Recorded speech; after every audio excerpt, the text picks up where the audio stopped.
The Louie T Network is powered by MusicHead University. MusicHeads, classes in session. Turn me up. Enroll on YouTube now. Link is in the description.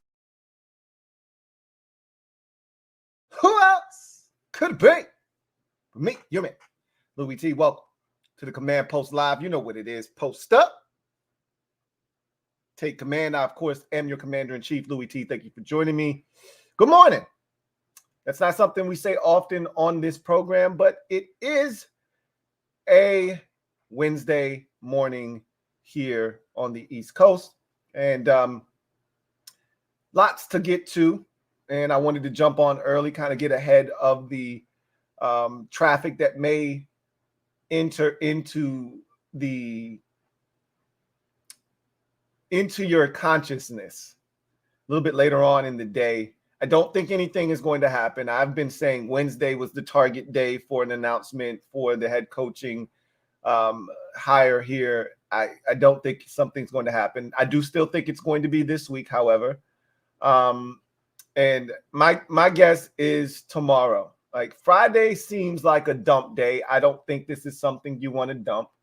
Hiring a head coach is an important thing, and that's something you want to be able to talk about. Friday isn't a day when you talk about things. That's the day you hide items. You're not hiding a head coaching hire. You're not dumping that. However, in the same breath, the Super Bowl next week is all about the Super Bowl.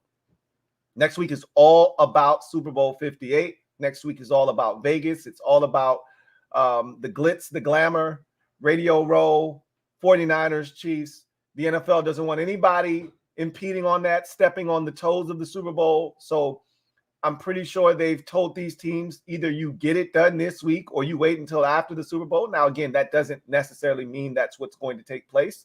They're not waiting on anyone that's coaching in the Super Bowl on those two respective teams. So technically you don't have to wait, but the NFL would prefer that both Seattle and Washington make a head coaching hire either before the week of the Super Bowl or after, right? So all signs point to Washington making a decision this week. But, you know, obviously the Ben Johnson situation threw a curveball, but they've already interviewed all of the guys that they had set out to interview.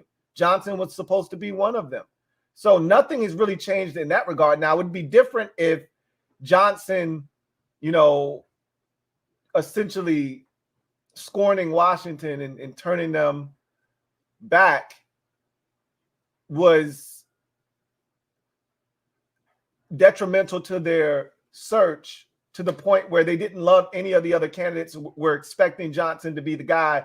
And now they've got to turn and pivot in a different direction and say, interview a guy like Mike Vrabel, who they haven't done in this process at all to this point. Then that would make it take longer. But being that they've already interviewed all of the candidates that they wanted to talk to, I surmised that they were going to make a decision anyway, whether Johnson was in the mix or not. And so I still expect that to take place.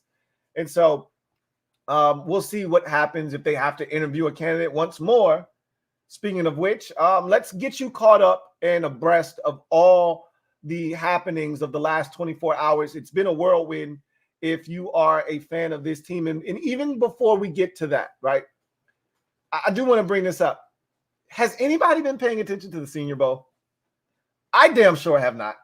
I could care less. I could give two shits about the Senior Bowl right now. As a matter of fact, I can't even tell you who's there. That's how closely I've been paying attention. Can't tell you the day one winners of the Senior Bowl who was great at practice yesterday because I don't give a shit. I'm so wrapped up and enthralled in this head coaching search. And I told you this was going to happen. I am a horrible multitasker. And I've told you this before. Technically, the human brain is not meant to multitask. I am living proof of that. I do not do a very good job of multitasking and doing multiple things at once. And I don't try to pretend as if I am good at doing two things at once. I knew that I was going to need to focus on this coaching search. I was hoping that it would be over before the end of January. Doesn't seem like that's going to take place now. And so I haven't started watching the quarterbacks like I thought I would be able to, because I was expecting us to hire a coach as soon as Tuesday. no later than Wednesday. Well, now we're leaking into the end of the week and we still haven't made a decision yet. And it's hard for me to move on to start studying the quarterbacks and looking at some of these prospects until we do have some finality with this head coaching situation. So hopefully this gets done this week. My expectation is that it will, but the Senior Bowl is going on and I haven't noticed. I can't speak for you out there. I wonder if you guys are keeping up with it because I'm not. I have zero interest in the Senior Bowl right now.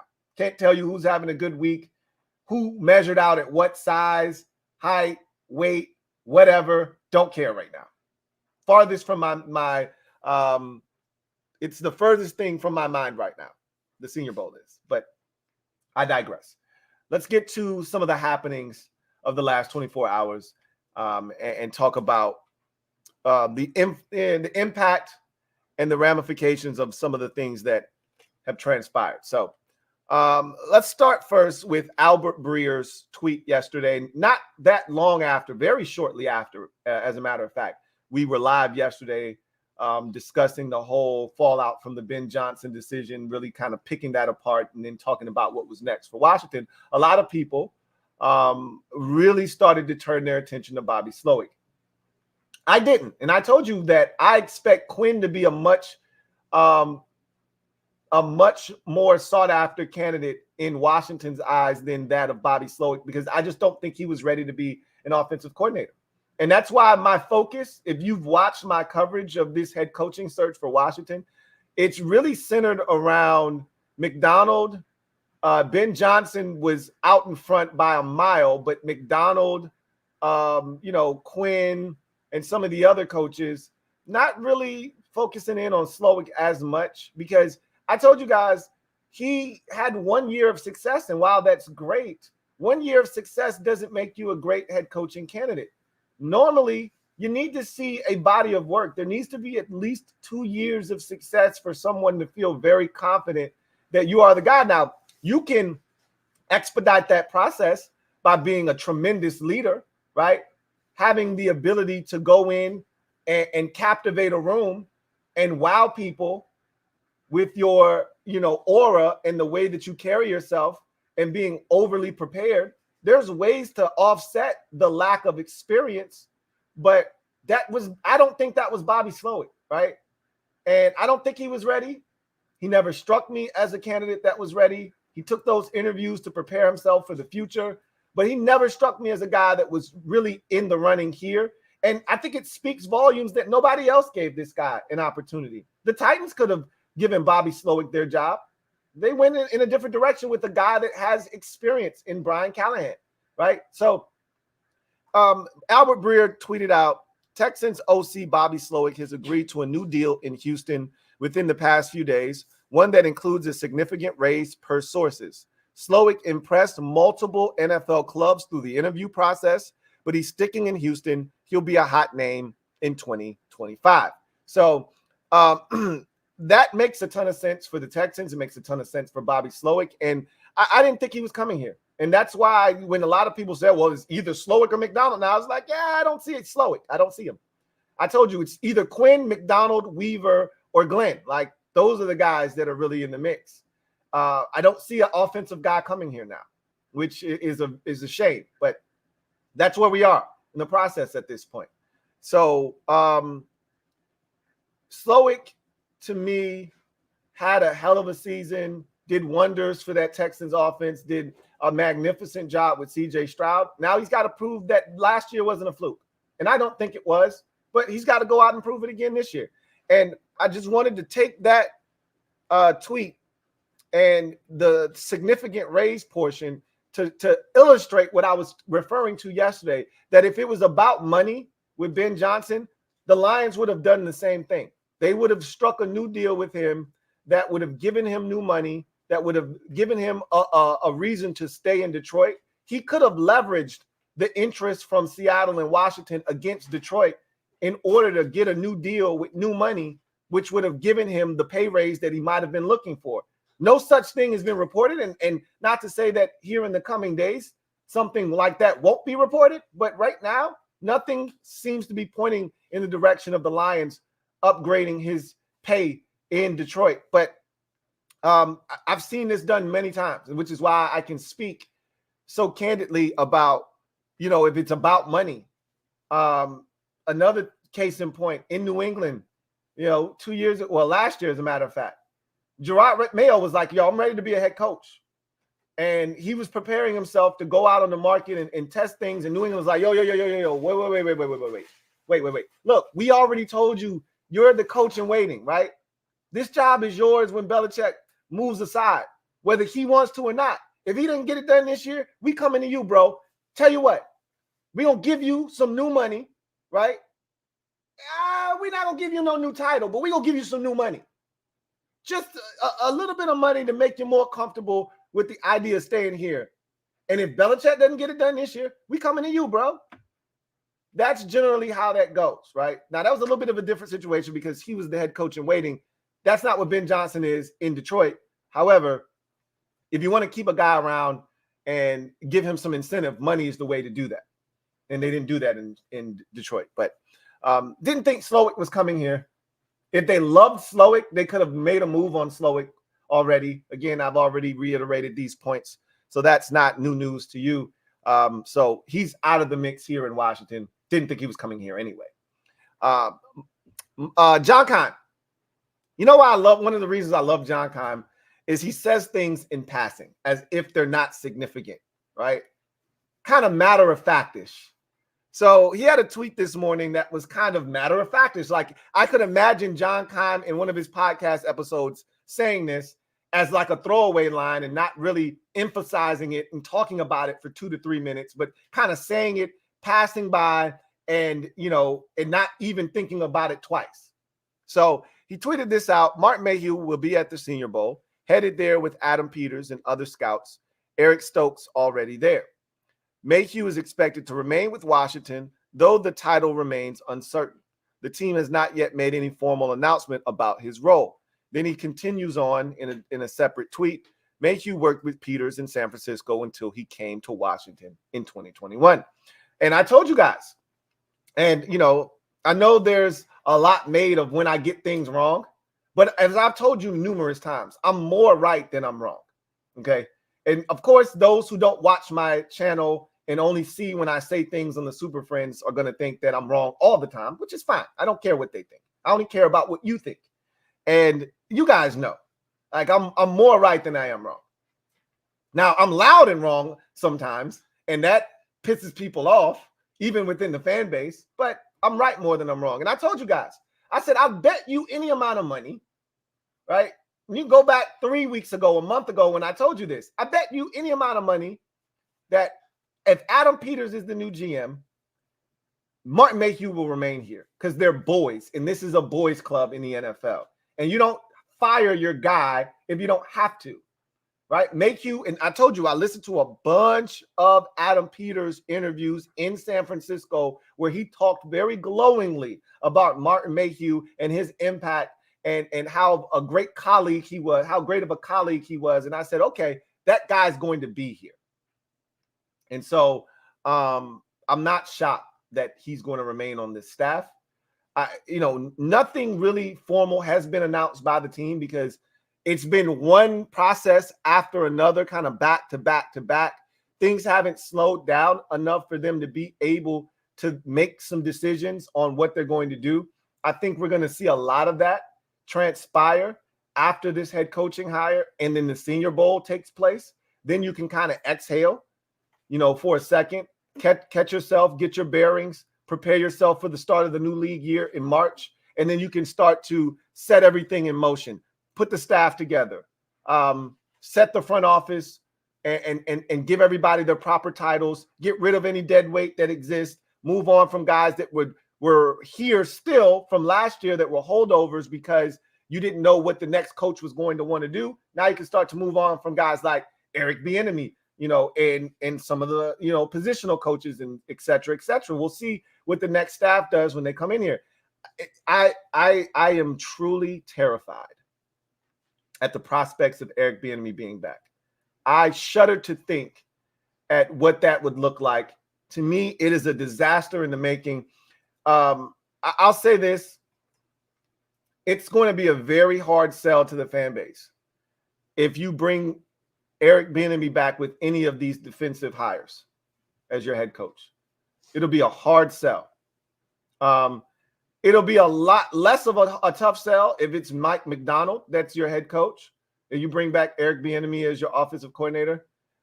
It's still going to be a tough sell for me, but I think that would lessen the blow for some. But if it's Dan Quinn and Eric Bieniemy is his offensive coordinator, that's a tough sell all the way across the board. That's a tough sell. He's got to go. Eric Bieniemy can't be here next year. He's got to go back to Kansas City. He doesn't have to go home. He just got to get the hell up out of here. So I don't know what the next head coach of this team is going to do. I was always under the assumption that the next head coach would be an offensive-minded guy, even though all signs pointed to a defensive guy coming here because of how many defensive coordinator and defensive side of the football candidates there were. They outnumbered the offensive guys like 3-1. I think there were like 6 or 7 defensive candidates and like 2 offensive candidates that they've interviewed, just Slowick and Johnson, right? So it always felt like they were slanted towards the defensive side of the ball, but I just expected one of the offensive guys, and really, you know which one I thought, Ben Johnson, was going to be the coach. So I just always assumed, oh yeah, I don't have to worry about Eric Bieniemy. He's not going to be here. Now that there's a chance that there's going to be a defensive head coach coming in here, all bets are off. And as I've talked about, the offensive coordinator pool has dwindled to the point where it may make sense for that next guy to come in here and say, yeah, he's fine. Leave him alone. He can be the offensive coordinator. No, he's not fine. Don't leave him alone. Get rid of his ass. But we'll see what happens. So Mayhew is going to remain here. I don't think he's a threat. I don't see him as a threat. He's not going to be a key decision maker. He'll be a part of the process, which is fine. As long as he's not the one making the decisions, I'm not going to be bent out of shape about it, okay? He'll just blend into the background. That's fine. He'll be like background noise. It's not a big deal for me, okay? Stokes is still here on the staff. Generally, I've told you this already before, when you get a new GM, he can't bring in his guys, his scouts, because the scouts that are already here have been working actively all year long preparing for the draft. So you can't just fire everybody, bring in brand new scouts and expect them to know what is going on here in Washington and what this team needs and doesn't need. And so generally, it's just too much work to uproot a group that's already been working around the clock 24/7 for the organization, preparing for a draft that's in 3 months. Instead, you leave them in their positions currently, see how they do, see if you like these guys, because there'll be some that are holdovers, and there'll be some guys that eventually Adam Peters will reach back, grab some of the guys from San Francisco that he's worked very closely with over the last 6 years or so, and bring a couple of them with them, give them upgraded titles, and bring them to Washington. But for the meantime, he's just going to leave everybody in place. That includes a guy like Eric Stokes. I like Eric Stokes. I've told you guys this as much. However, he was a huge proponent of us drafting Emmanuel Forbes over Christian Gonzalez. I can't forgive for that. If this turns out to fail, Eric Stokes is just as much on the hook as Martin Mayhew and the rest of them for making that decision, Ron Rivera, et cetera, et cetera. So we'll see how it goes. Stokes was very adamant that Emmanuel Forbes was the guy at 16.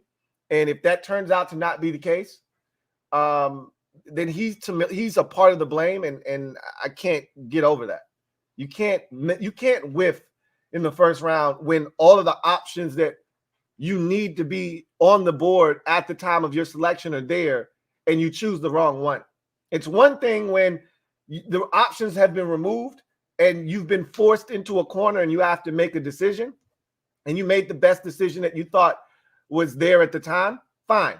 That's part of the draft. That's what happens sometimes. That wasn't what happened in 2023 in the draft. The guy was there that you wanted, but the guy that was better was there as well, and you took the guy that you wanted over the guy that was better. So, again, we'll see how it plays out. Emmanuel Forbes may turn out to be the better corner when it's all said and done, and they may be vindicated and proven right. But right now, I don't think that's the case. And Gonzalez didn't even play the entire season. He only played like 5 or 6 games before he got injured for the entire season. Doesn't matter. Even in those 4, 5, 6 games, however long it was, he looked 10 times better than Emmanuel Forbes did at any point this season. So I digress. Anyway, then the big news of the day, or this morning, rather, is from Tom Pelissero, who writes, the Seahawks are bringing in Ravens defensive coordinator Mike McDonald today for a second interview for their head coaching job, per sources. Seattle met with McDonald, 36, on Tuesday in Baltimore. Now he's going through the expanded process they did with other candidates. So, not to be alarmed at this moment, but 2 days in a row,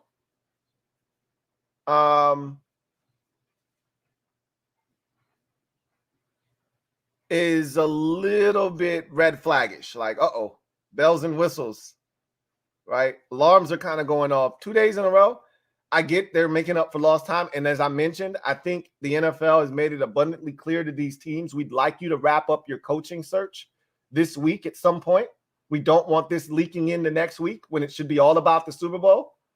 One thing about the NFL is that they move as a unit. They are in lockstep. All 32 teams know what's on the docket, know that they need to fall in line and act accordingly, because the brand is more important than any individual team.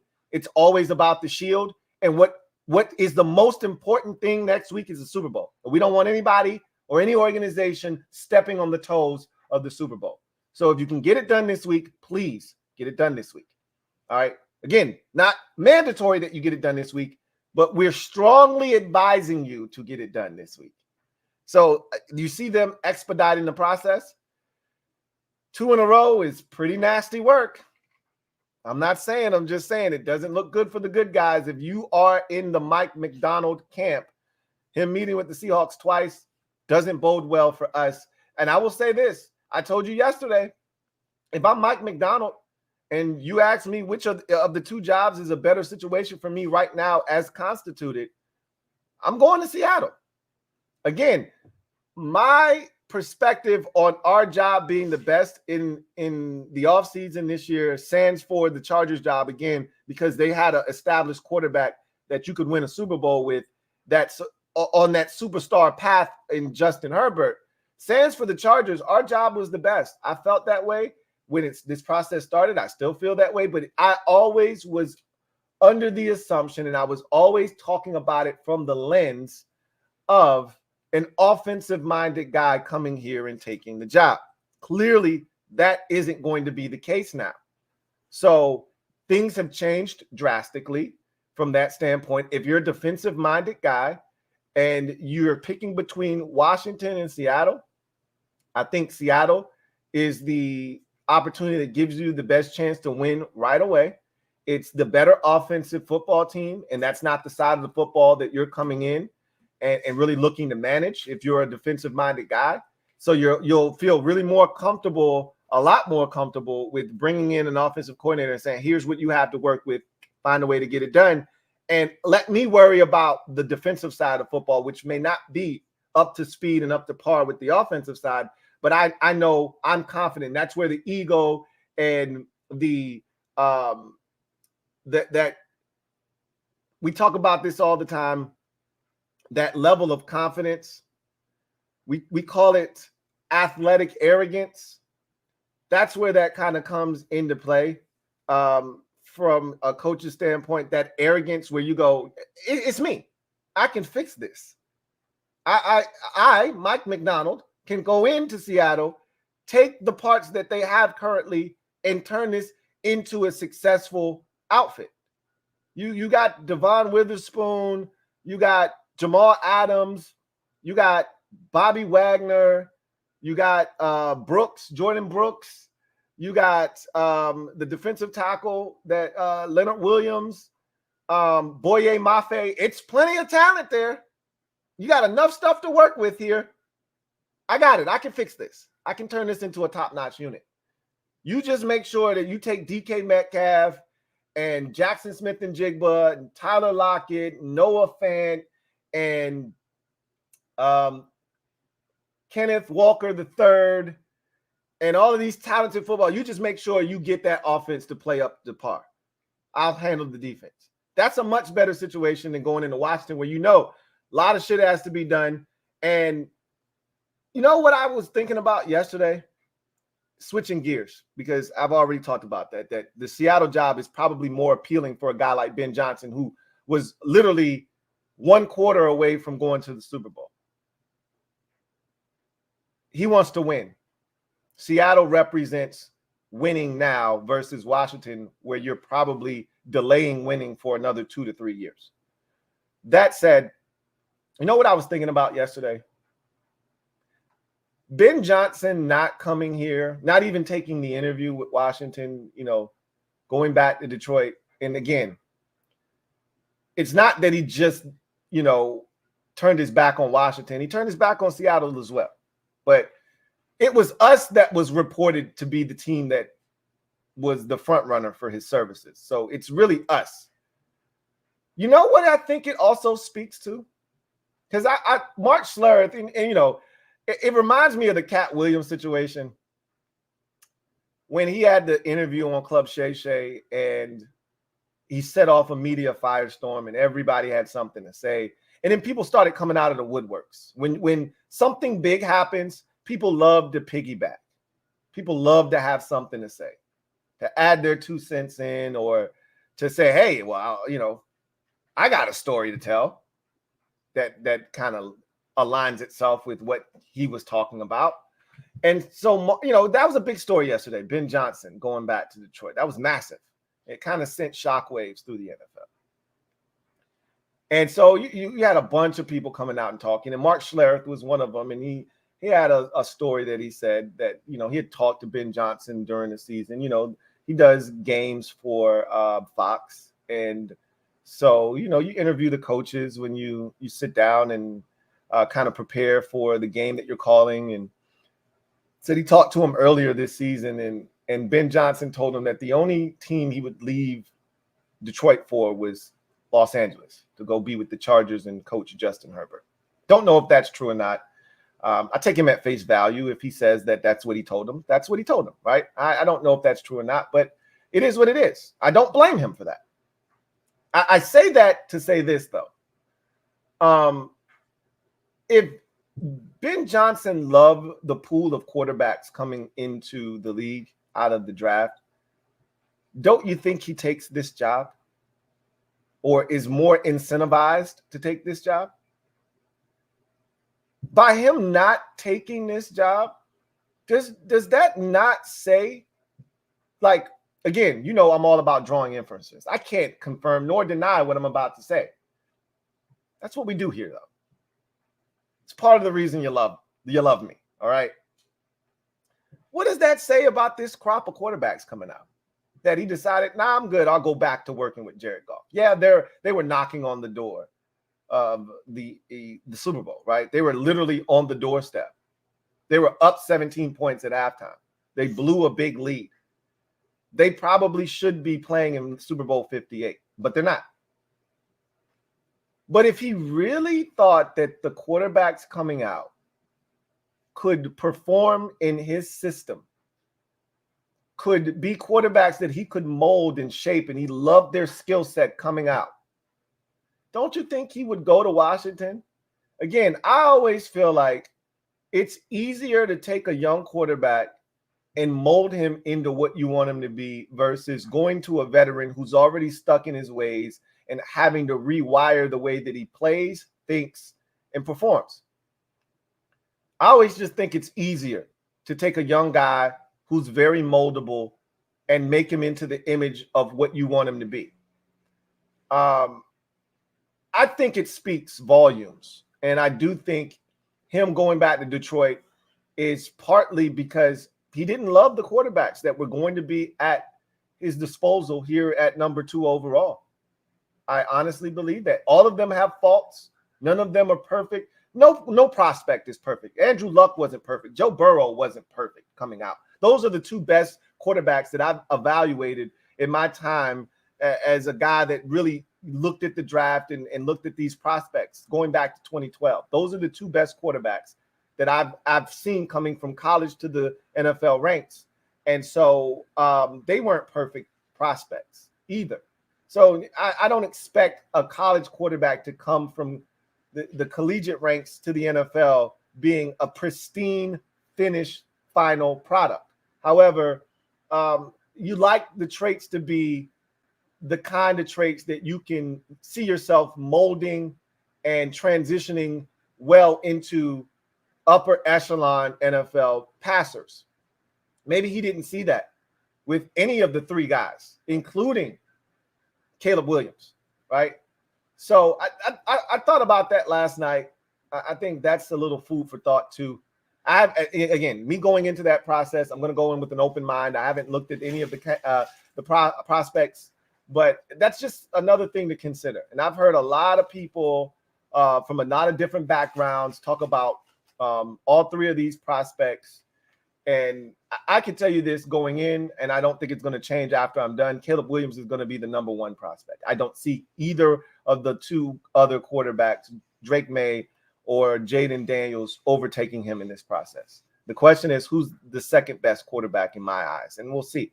And we'll start that process here shortly. But in any event, the real reason I came here to talk to you guys this morning, or now this afternoon, if you're on the East Coast, good afternoon, is I need you to brace yourself as a fan of this team for the prospects of Dan Quinn becoming the next head coach of the Washington Commanders. All signs are starting to point to this becoming a reality, something that I didn't even entertain 2 days ago. Wasn't even something that was real to me a week ago. I had somebody on social say, look, man, if Dan Quinn becomes the next head coach of this team, I'm going to rant and I'm going to snap. And I was like, bro, you don't have to worry about that. He's not going to be the next head coach of this team. Like, don't worry about that. You know, I was so confident that he wasn't going to be the head coach here. There was no chance he was going to be the head coach here. Fast forward 72 hours from that conversation, and here we are talking about Dan Quinn potentially being the next head coach of the Washington Commanders. How in the hell did we get here? I don't know, but damn it, it happened quick, and nobody's excited about it. Now, let's talk about Dan Quinn, and I'm not going to sit here and try to sell you on Dan Quinn because I don't want him here either. At the end of the day, I'm not going to be like super disappointed if he's the head coach. But I'm not jumping for joy. I'm not looking at this as a major dub. Like, we didn't just come up in the game. Our heads as fans were set on being this young, innovative, transformative NFL franchise. From top to bottom, we were looking to be young, potentially brash, because I know if these guys are any good, I'm going to be abrasive. And I'm not even going to hide it. I've taken so much shit over the last 25 years. You know how much of this I'm ready to unleash? So, yeah, we got the GM. He's young. He's popping. We feel good about him. I wanted to add a young coach right next to him. They could grow together for the next 15 to 20 years. Kill this shit. We look up. This is what I wanted. Get one of these 36, 37-year-old dudes. They kill this shit for like 15 years. We look up and the dude is only like 52 years old. You like, boy, he been here forever and he just turned 50. That's the kind of shit I was trying to be on.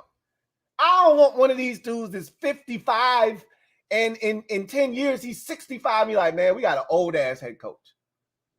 I wanted one of these young whippersnappers that you look up 12 years from now, he ain't even 50 yet.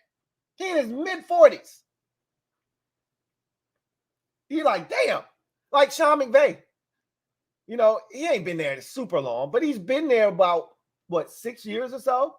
What was his first year? It's 2016, 2016 was his first, 2017 was his first year in LA with the Rams. That dude ain't even 40 yet. He's been in the league, he's been a head coach for 7 years. He ain't even 40 yet. I don't know how much longer he's going to stay in LA. You know, there was talk about him potentially retiring, getting burnt out, all of that good stuff. I don't know, you know, what's going to become of Sean McVay, but that's the kind of shit I want to be on. Mike Tomlin, how long has he been in Pittsburgh? How old is Mike Tomlin? I don't know, but I bet you he ain't 55 yet. And he's been in Pittsburgh for like 20 damn years, it feels like. I don't know how long he's been in Pittsburgh. Feels like a dub, though. It's probably like 15 years or so. Something to that effect. He probably ain't even 55 yet. That's the type of shit I wanted. That's the type of time that I was on.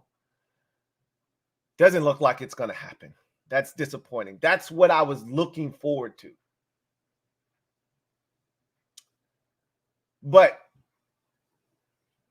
so listening to people talk about Dan Quinn, he's interviewed very well. They've been impressed with him, yada, yada, yada. The thing that I've heard, and I've heard nothing but good things said about Dan Quinn. Stop me if you've heard this before, okay? Stop me if you've heard this before. No one's had anything bad to say about Dan Quinn. Former players rave about the environment and the culture that he created and cultivated in Atlanta. He was a player's first coach. I listened to Logan Paulson talk about how guys loved coming to work every day. They had success with a Super Bowl season that, you know, ended in a defeat, but they made it to a Super Bowl and lost with a MVP quarterback that year, getting it done. Tim says, stop. You know what this all sounds like? Does this not sound like Rivera 2.0? And I get it. It's not the same. And I've seen people coming to the defense of Dan Quinn and saying it's not Rivera 2.0. And they go through the timeline of what he did in Atlanta.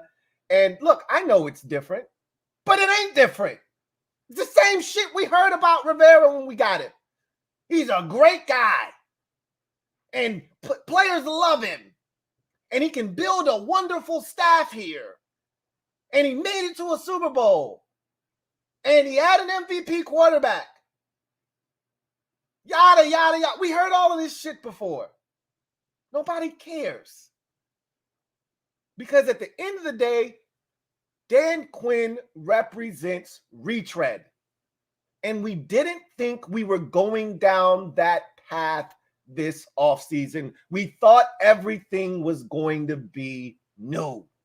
Brand spanking new, out of the box. New car smell, new shoe smell, brand spanking new. So damn new, I got to put the laces through the shoes. They didn't even lace them up for me.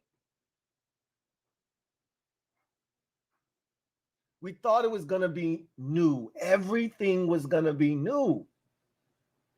We didn't think we were going to Goodwill. I didn't think we were making a trip to Plato's Closet. Here's the thing. If Dan Quinn ends up being the head coach here, there's nothing we can do about it. Right? It is what it is. There have been a lot of coaches who have had success the second time around. Second time around. Doom, doom, doom. A lot of coaches have had success the second time around. Right? Belichick, Mike Shanahan. I mean, we can go down the list of coaches who got that second opportunity and made the most of it and became a household name. Andy Reid. Now, Andy was really successful in his first stint, but he wasn't Hall of Fame, one of the best coaches ever, Andy Reid in Philadelphia. He set the foundation for what he was going to become in Kansas City, in Philadelphia. But His second stint, his second act is the one he's going to be most remembered for, not the one in Philadelphia. All right. We could go on and on, right? There's a lot of these instances of guys, and we're going to see if Raheem Morris is going to have success this second time around. There's a lot of guys who didn't have success the second time around. Here's something that is different with Quinn that wasn't different with Rivera. Rivera went straight in from Carolina to coaching again in Washington. Quinn took a step back, assessed everything, kind of figured out what did he do wrong, where did things go off the rails in Atlanta. Then he had to be a coordinator again, so he had to humble himself. He could see what other coaches had success with, didn't have success with, and he's got a different perspective on what being a head coach means in the league. Now, again, doesn't mean he's going to be successful. And the thing that is scary is that the similarities between Rivera and look, we've been in an abusive relationship for a very long time. And if we see any of the signs of the previous relationship that has given us PTSD, we're going to shut down. And there are signs that this relationship could be just as abusive as the last one we just got out of with Ronald Rivera. The first thing that jumps out at you, 2 winning seasons in 6 years in Atlanta. That sounds very similar to what Rivera was doing in Carolina.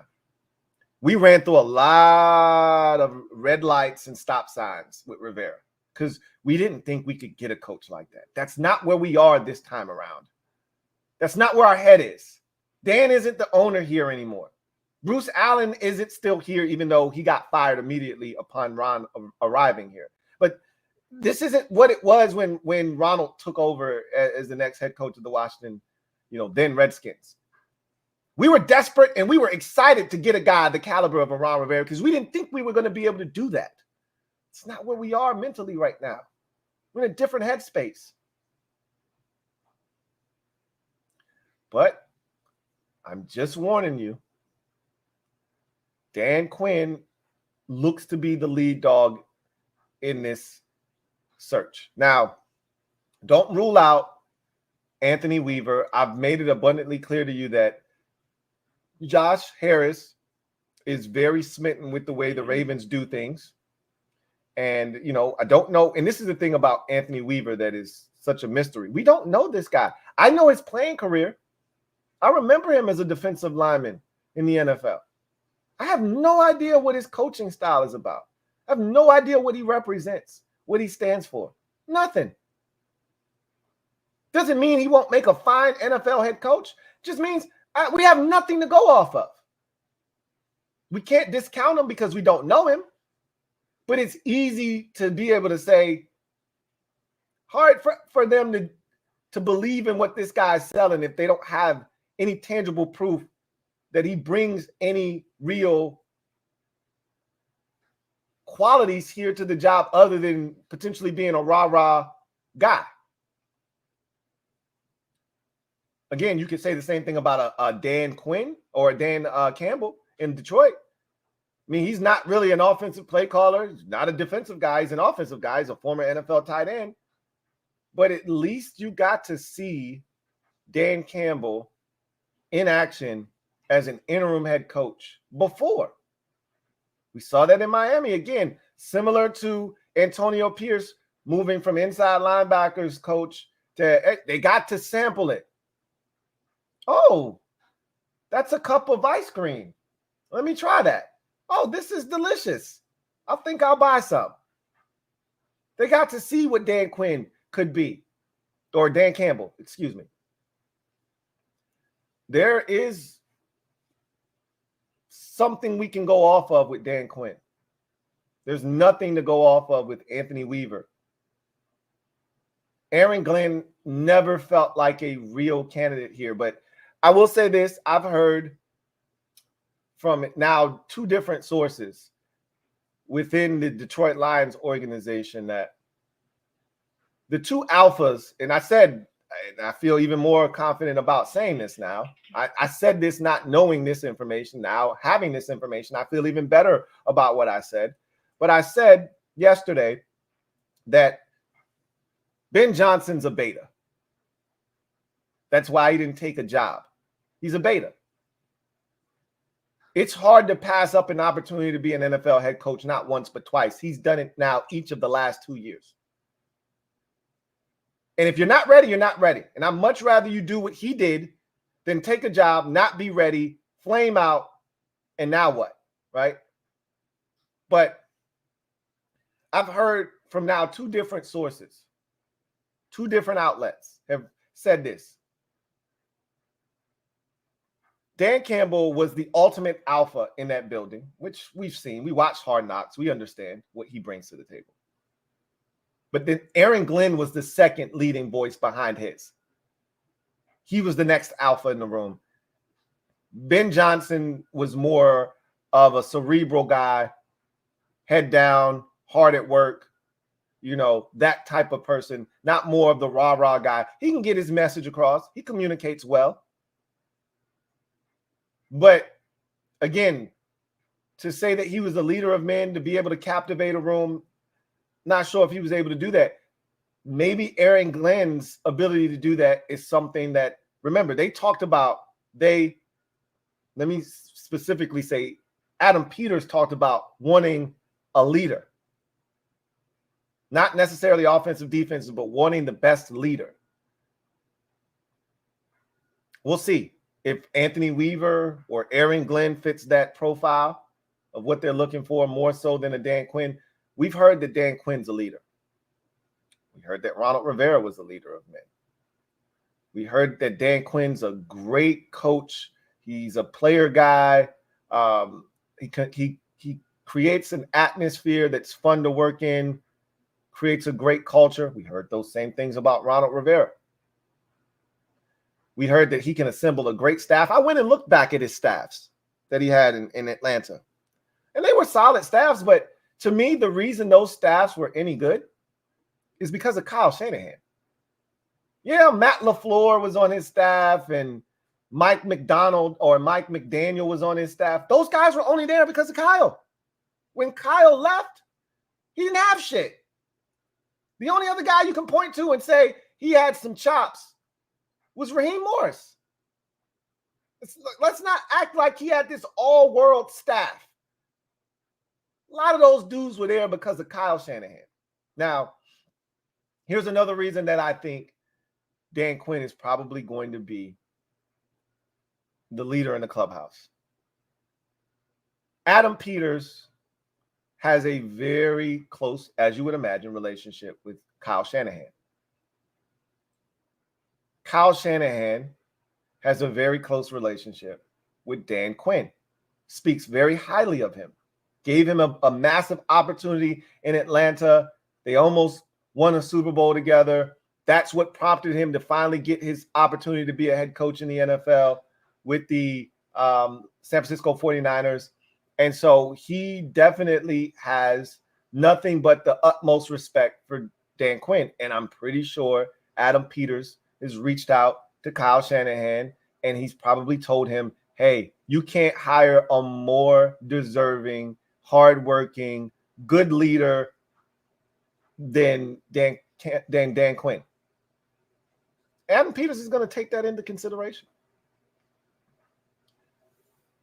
Look, we can't, I'm a big proponent of not making someone pay for the transgressions of the person that came before them.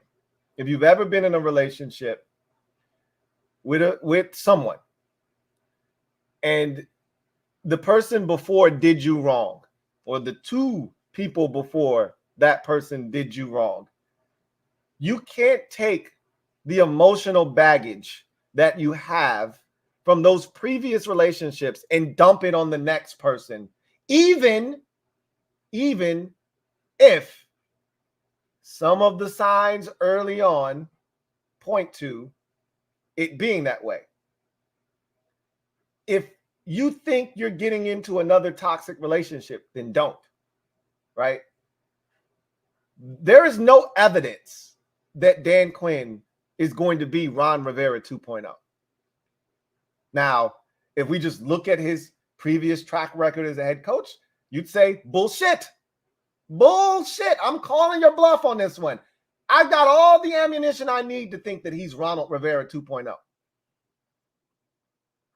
But people grow, evolve, and change, right? You're not the same person you were 5 years ago. Dan Quinn was fired from the Atlanta Falcons in 2021. We're now in 2024. He's not the same guy he was 4 years ago. He's not the same coach he was 4 years ago. You're not the same person you were 4 years ago. I would hope you're not, at least. I can't say that you're not, but I would hope you're not. I hope you've evolved and you've grown and you've learned and you've matured and you've gotten better at whatever it was you were doing 4 years ago that you may still be doing now. I hope you've gotten better. I'll just say this. I'm not looking forward to Dan Quinn as the next head coach of this team. And it's going to be a hard sell to the fan base. It really, truly is. Like, coming from where we thought we were going to where we potentially could be heading, that's a tough sell to a fan base that thought we were getting Ben Johnson, Bobby Slowick, or Mike McDonald, one of these 36, 37-year-olds. That's a tough sell, okay?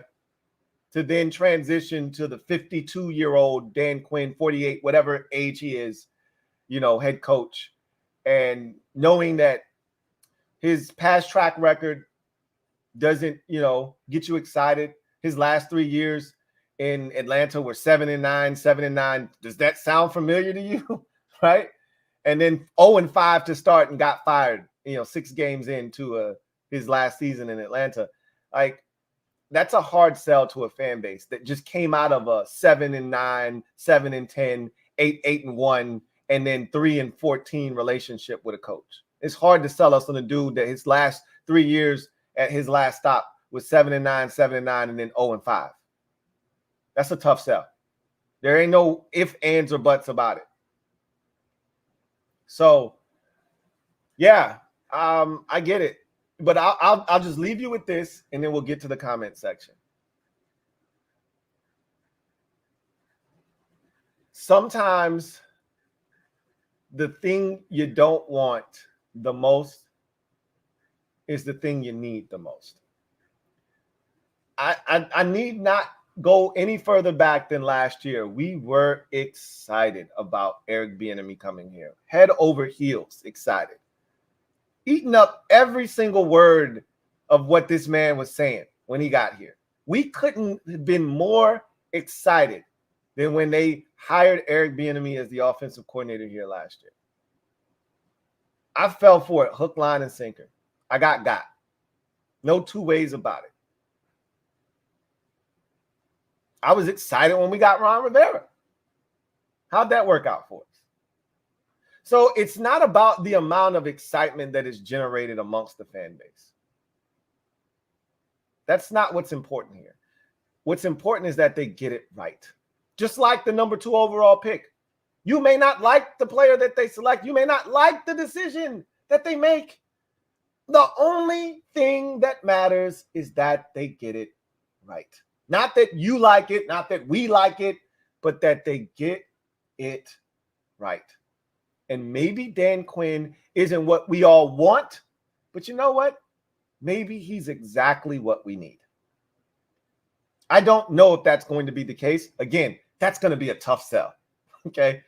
None of the shit that I just said is resonating with a lot of you. That's just in one ear, out the other, and I get it.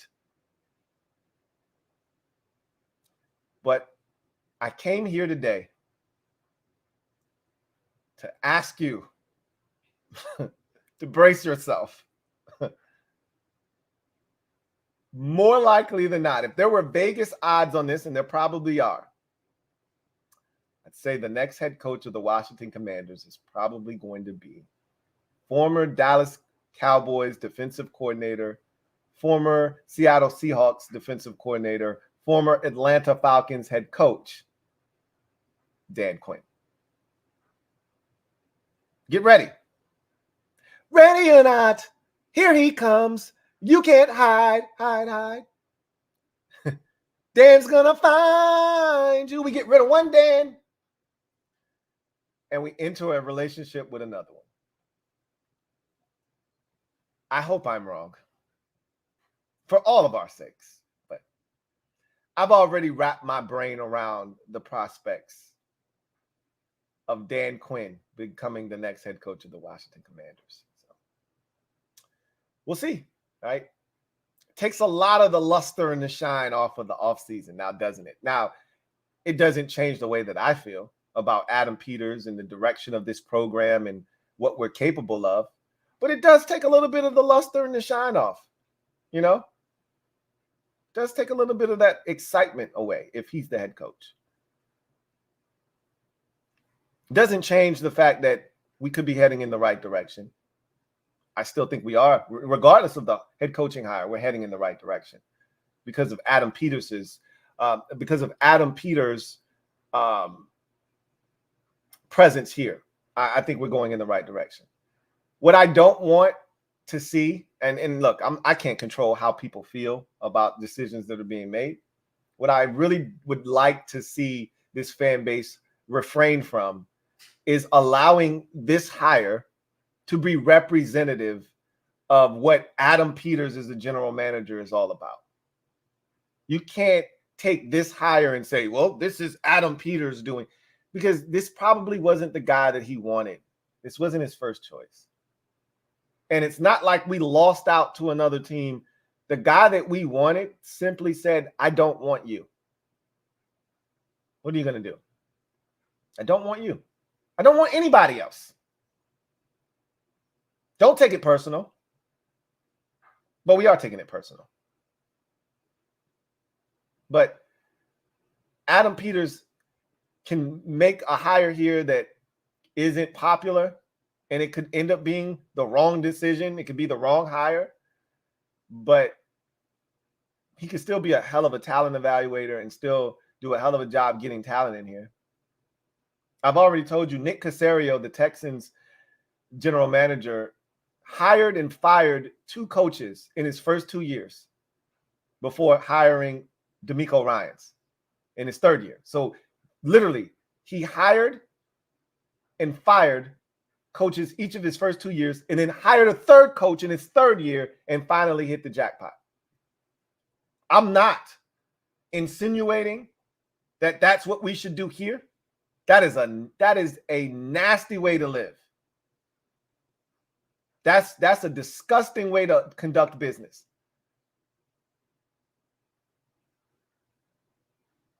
We'll see what happens. I asked you for this before this entire process got underway, before Adam Peters was even hired.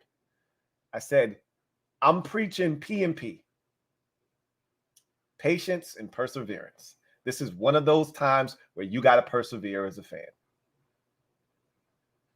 And you got to be patient. We were going to have to be patient with no matter who the hire was. We were going to have to be patient. It wasn't going to require perseverance. If we hired Ben Johnson, we would have been excited. There's nothing that you have to get overcome. We would have been ecstatic. If it's Mike McDonald, we'll still be ecstatic. I don't think it's going to be Mike McDonald, though, guys. Sorry to be the bearer of bad news. Boy, I hope I'm wrong. I really do. I don't, though. Because if I were in his shoes, I'm just putting myself in his shoes. I'd go to Seattle too. That's facts. Because I'm trying to win right now. Again, as a coach, your role is totally different than that of a GM. This was by far and away the best job for a GM. It wasn't even close. You take 10 steps to get to the next closest job this offseason. Well, it wasn't even a debate, which is why Peters took the job. This is a perfect job for a GM coming in with his first opportunity. Head coach, not so much. Not so much. But if you were an offensive-minded guy, you were getting a blank slate. That was the thing that was enticing, is that I'm getting a clean slate from which to work. I don't have to try to change any bad habits. I don't have to worry about inheriting somebody else's trash. I get to start anew and help you pick the players that I think are going to best fit my system. That's why I thought this was an attractive job. But we're not picking from an offensive, candidacy pool anymore. We're talking about defensive guys now. That changes things a lot. So we'll see what happens. Let's get to the comment section and see what you guys have to say. Mutib Khan, thank you for the super chat. Greatly appreciate you. Who writes, good rosters can make average head coaches look great. Won't be excited if they hire Quinn, but I trust Adam and company to build this the right way. So do I. So do I.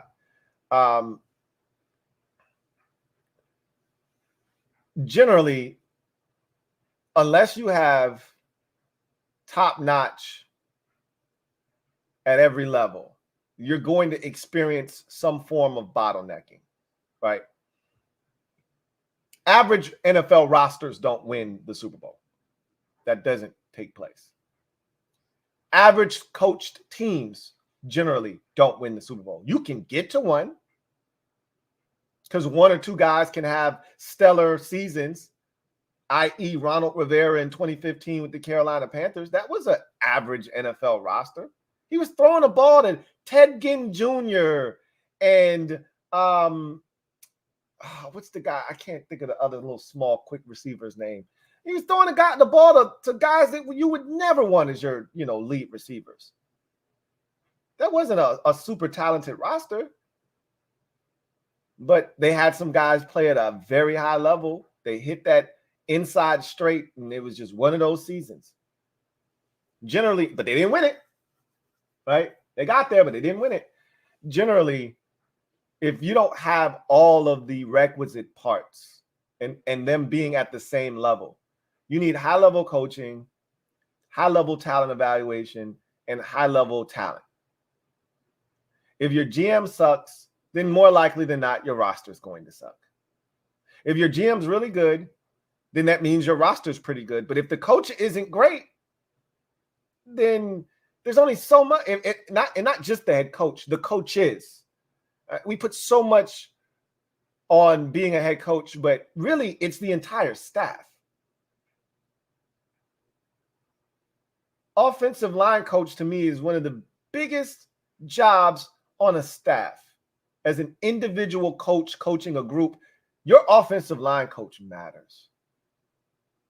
You have a mid offensive line coach, he's not going to get the most out of the talent that you provide him with. I didn't love Bill Callahan, but one thing I can say about Bill Callahan, he found a way to get the most out of the offensive lineman. I didn't love the scheme that he or Jay put forth, but I watched him whip some dudes into shape and made them serviceable here in Washington. We'll see what happens. You don't want average at any level. You don't want an average GM. You don't want an average head coach. You don't want an average roster. That's not what we're striving for. That's not what you should be looking for. And that's why I think Dan Quinn doesn't appeal to this fan base, because he strikes us as mid. He's too much like the last guy. Doesn't mean he's going to turn out to be that. I actually like Dan Quinn a lot. Just not as my head coach. That's all. Doesn't mean he won't do a good job. I loved Dan Quinn in Atlanta. I love how his players play for him. Going back to his Atlanta days, they flew around. They flew around in Seattle, and they flew around in Dallas. Dallas led the league in turnovers 2 out of the last 3 years. Forced turnovers. Baltimore upstaged them this year, but they were right up there in the mix again this year. His defenses fly around. They're well coached. They're aggressive. They attack. Something we haven't seen here in Washington, feels like, in quite some time. But again, We'll see what happens. Reedy Davis, been a member for 7 months. Greatly appreciate you for being a member of the MOBB, who writes, Lou, Ben took the air out of my sails for looking for a coach. Yeah, that one stings pretty bad. Babe, can you get my water? Please. It's on top of the fridge. Yeah, that one stung pretty bad.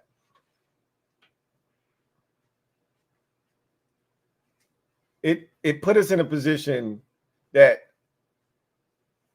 I don't think we would have been in. And again, they weren't just waiting on Ben Johnson, but he was the lead dog in the clubhouse. They could try to make it seem and try to put a spin on it that he wasn't, thank you, he wasn't the only candidate, that they were waiting on.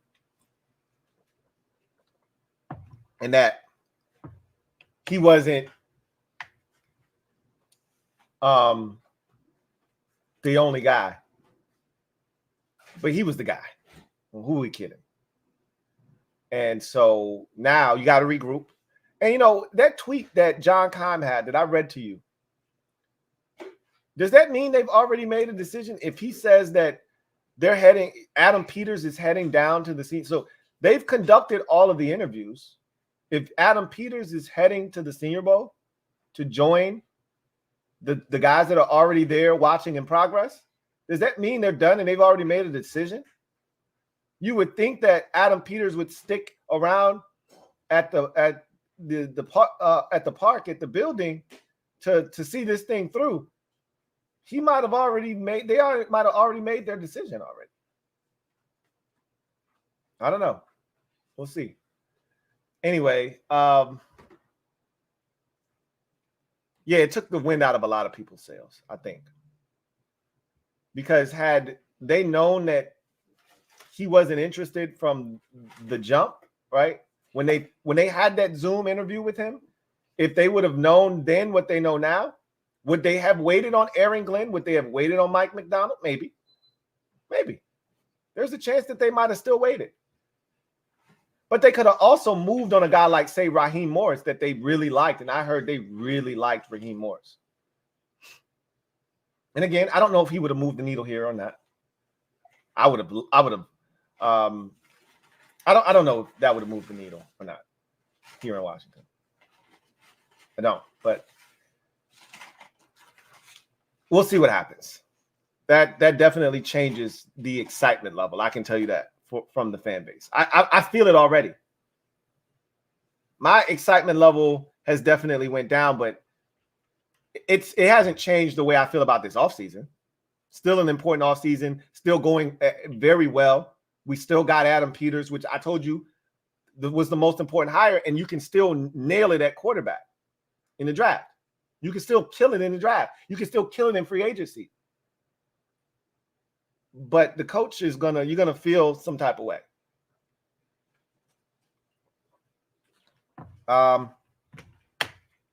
Video channel. Thank you for the super chat. Greatly appreciate you. Thank you for being a member of the MOBB, who writes, I'm not against DQ coming to Washington. I'm more so curious about the OC. Brian Greasy would make sense with ties to Shanny and AP and Quinn. That's going to be the other shooter drop, if you will, the other domino in this particular scenario. Because with the head coach, it was going to be, defensive coordinator. If it was the offensive guy, right? Who's he going to bring? And, let me just say this. I was thinking about this yesterday too. There are a lot of things that you don't take into consideration when you start thinking about head coaching candidates. And one of the things that a head coach, a prospective head coach must be able to do is put together a staff. Maybe Ben Johnson wasn't prepared to put together a staff yet either. One thing that, we've heard about Dan Quinn is he's been around the league. He's well-traveled. He's crossed paths with so many different, individuals. And he'd be able to build a very competent staff if he were to come here. And there's something to be said about that. Maybe Ben Johnson couldn't build a great staff had he taken a job. He wasn't ready to do that yet. Who knows? I don't know. You know, just so many things went through my head last night. Kind of, you know, mulling over the decision that he made and kind of figuring out why and how and where do we go next and everything. A lot of different things went through my head. But anyway, OC will be important. It's going to be important regardless because, as I mentioned, the 4 candidates that are left in this process for Washington are all defensive side of the football guys. And Anthony Weaver, Dan Quinn, Aaron Glenn, and am I forgetting somebody? And Mike McDonald, right? All defensive side of the ball guys. So offensive coordinator is going to be paramount. Paramount. Greasy makes a ton of sense, not only for all the reasons that you named, but he's a former NFL quarterback. He sees it from a quarterback's perspective. The best coaches are the ones that were, you know, mid to backup caliber quarterbacks in the NFL. They see the game different. Those guys always make the best coaches. Role players like Steve Kerr make the best coaches in the league, right? Guys that weren't like superstars because they see it from a different lens.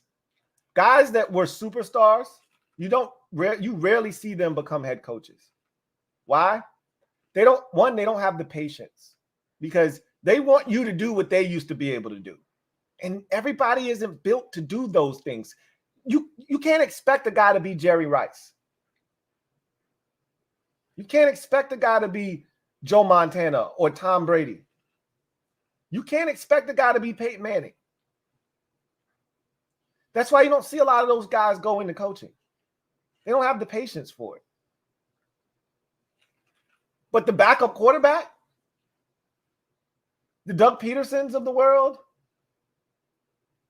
the Ben Johnson, who was a walk-on at North Carolina, the Jay Grudens, who, you know, had to play in what was the name of the damn indoor league? Can't even remember the name of that shit. Those guys see it differently. They got great, brilliant offensive mind. Not that Jay Gruden was a great coach, but he could draw it up, man. Jay could get him open. We talked about that.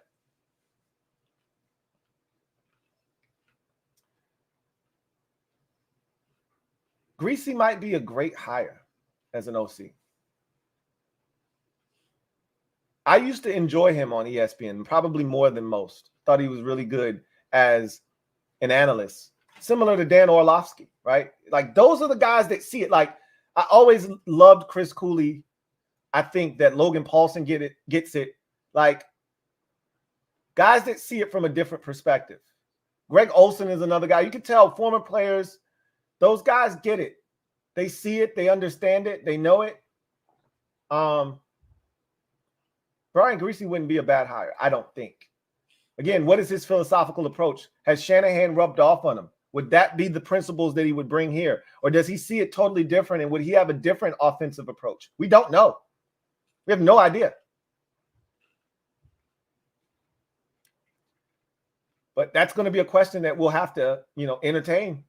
Who's going to be the OC? There'll be different names that'll be brought up with different candidates. You get one of the Baltimore guys, then you got to think about somebody like a T. Martin, right? Somebody from that Baltimore tree. You go with a Dan Quinn, it could be anybody. He could reach back to Dallas and grab somebody. He could grab somebody from his past when he was in Atlanta. He could just pick somebody, like you said, like a Brian Greasy out of thin air there's no connection to him in particular. Who knows? Aaron Glenn, again, he could bring Mark Brunell here with him. Who knows? You never know, right? You never know what would be done.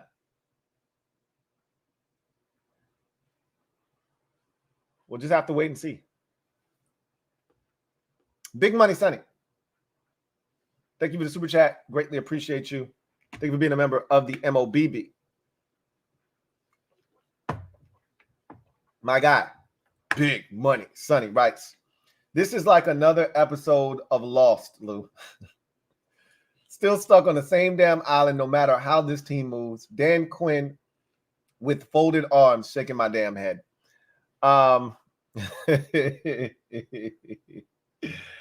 Hey, man. I wanted to be different, and I still think it is different. But it seems like the more things change, the more they stay the same now, don't they? The only thing that is actually going to change the way we feel about anything, that will stop people from saying, here we go again. Same old, skins, same old team. Nothing has changed. They have to win. And that could take another 2 or 3 years. It could happen this year. Highly unlikely, though. And that's the thing, is until you start winning, there's no respect gained. There's no moral victories for doing it the right way. You can do it the right way and go 5-12.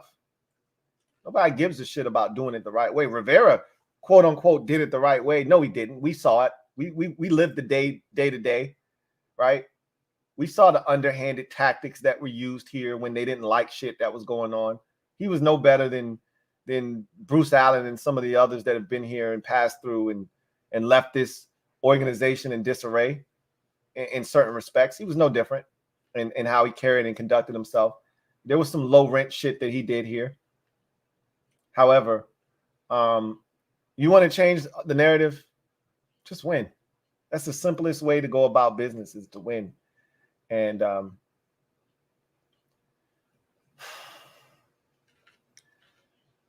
absent of winning, the only thing that could make the fan base feel good about what was being done is to go in a different direction than what they had been going in, which would have been young, energetic hires.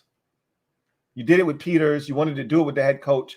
And even if it didn't come attached with winning immediately, you could tell yourself, we're building towards that.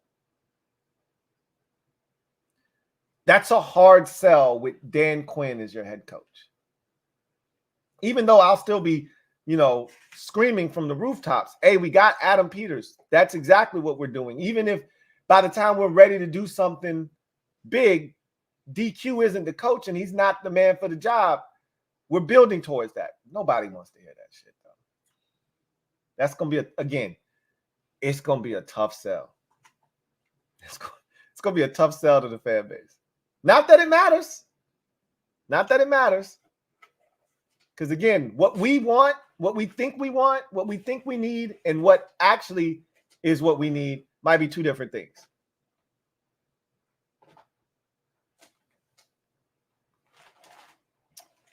Reedy Davis, thank you for the super chat. Greatly appreciate you. Thank you for being a member of the MOBB. Who writes, Lou shouldn't feel this way, but don't want anything from the Cowgirls. Yeah, I mean, that doesn't matter to me. If they're good, they're good. I don't care where they came from. So, yeah, some people, for some, that's a preference of theirs. They don't want anything coming from a rival, specifically Dallas. I've seen that said before. A lot of people felt that way when we got Norv Turner, right? I don't want him. He's from Dallas. I was like, yo, bring your ass over here, man. You won the last 2 Super Bowls, right? Yeah, bring your monkey ass to Washington. Damn right. Not only am I weakening Dallas by taking their most prized possession, not named Jimmy Johnson, I'm also strengthening my situation. So that's a double whammy. I love it. If I can weaken Dallas and strengthen our team at the same time, I'm all for it. So that's the way I look at it. But I'm an optimist. I tell you that I always put a positive spin on things because that's how I'm wired. So rarely am I going to take the negative approach to something. I'm always glass half full until I'm not. Until I'm not. Until you force me to not be. DC Fan 88. Thank you for the super chat. Greatly appreciate it. Thank you for being a member of the MOBB, who writes, Sup, Lou? I'm starting to get a feeling next year it's going to be a disaster. See, this is what we have to avoid. Like, don't let those negative thoughts penetrate your brain, right? We haven't even gotten to the start of the new league year yet. We haven't even gotten out of January yet. And people are starting to think that this year is going to be a disaster. Relax. Breathe. Woosah. Woosah. It's okay. We're going to be all right. Okay? Let's just see how this plays out. Let's not jump to conclusions. Let's not draw inferences, even though that's what we like to do here. We haven't even seen the totality of the offseason. You can't let one decision that you don't like negate all of the potential great things that may happen this offseason. First of all, no matter who they hire as the coach, it's not going to supersede getting Adam Peters. Understand that. The equity that should have been built up by getting Adam Peters should allow you to then stomach having to settle for a Dan Quinn if that ends up being the situation. You can't look at it as equals. Oh, man, we got Dan Quinn, so it cancels out Adam Peters. No, the Adam Peters hire is up here. If we hire Dan Quinn, that's down here. So, yeah, it may knock that shit down halfway, but you still have this hope here, and he could go out, kill it in free agency, kill it in the draft, and now you're back up here again. So, again, you can't say that this season is going to – it may be a disaster. It might have been a disaster with Ben Johnson. We didn't think last year was going to be a disaster because we got Eric Bieniemy. Not some of you. Some of you were like, look, Ronald Rivera is still here, so the shit's going to be a disaster. A lot of you did say that. I didn't say that. I bought into EB hook, line, and sinker.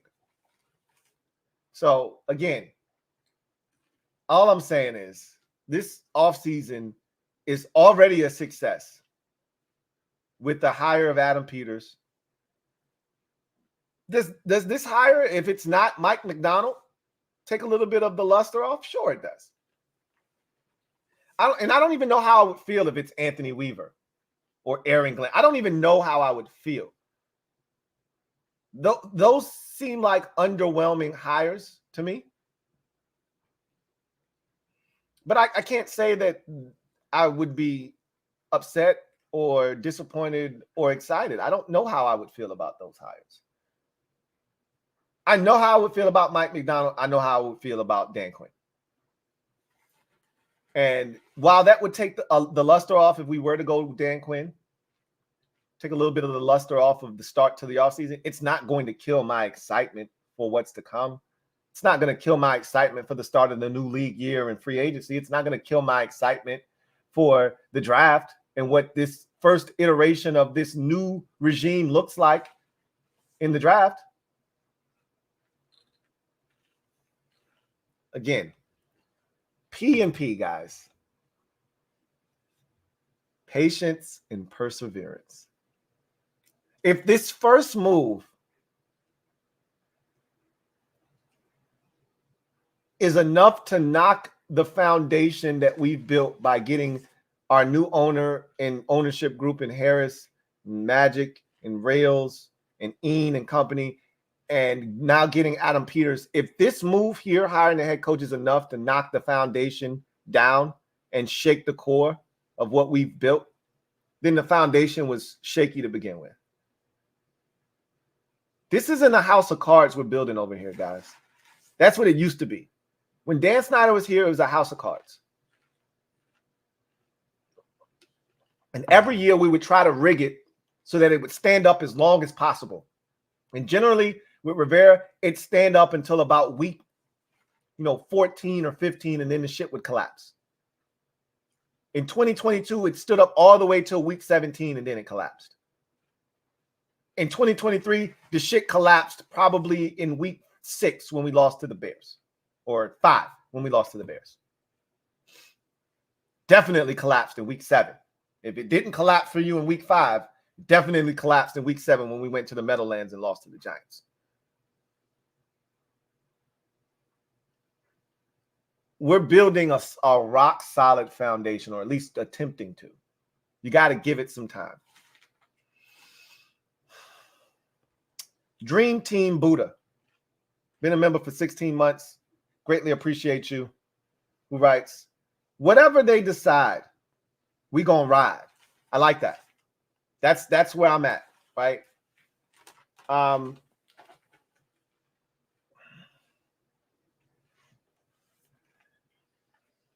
That's what it was always gonna be for me. It makes it, you know how we talk about winning makes it a lot easier to teach and correct mistakes? Making decisions that fans can get behind makes it easier for them to stomach things that they don't like. So, for instance, I'll give you an example. You love the Peters hire. If they would have gotten Ben Johnson or Mike McDonald as the head coach, you would be willing to stomach some free agent decisions that you don't love. Love the coach, love the GM, love the direction. I don't love all the free agents, but that's fine. We're moving in the right direction. I trust those guys, right? Get to the draft. Maybe you don't agree with 3 or 4 picks, don't agree with what they did at number 2. You know what, though? I trust these guys. It's much easier to accept some things that you may not necessarily agree with when you agree with the direction that they're heading in, when you agree with some of the big decisions that have been made. You're more likely to go back to the old way of thinking if some of the big decisions that are made you don't agree with.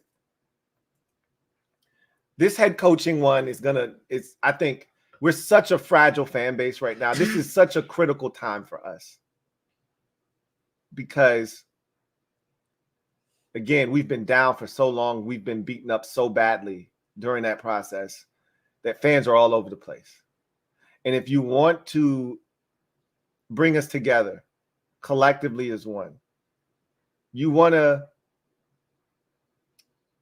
spread unity and promote unity amongst the fan base. Get everybody on the same accord. The only thing that's going to do that is winning. Which I don't think, and I've said this numerous times, I don't think we're ready to do yet.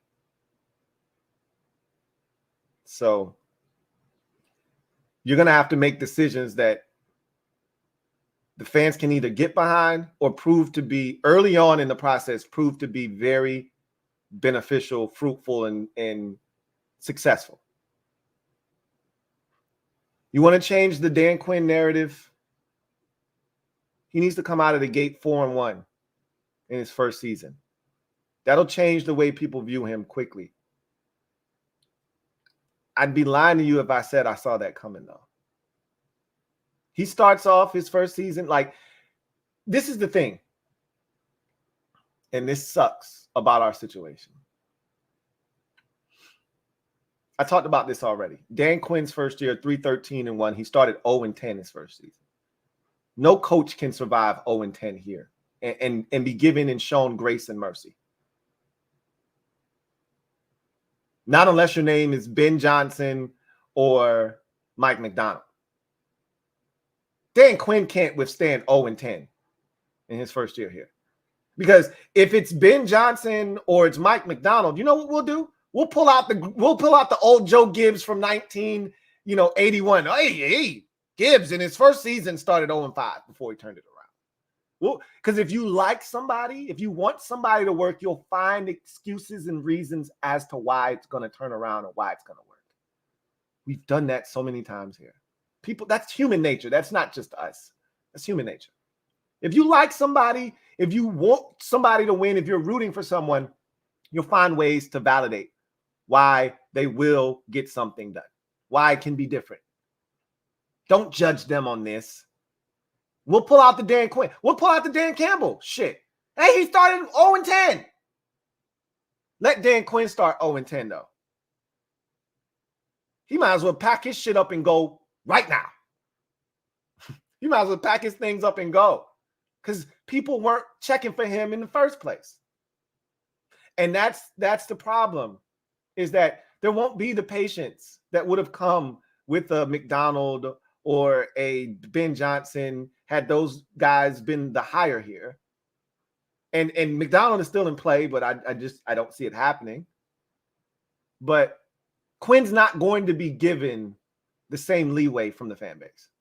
Now, the fan base doesn't matter because the guy signing his checks, Josh Harris, is going to give him time. He will be patient. And that's a good thing. But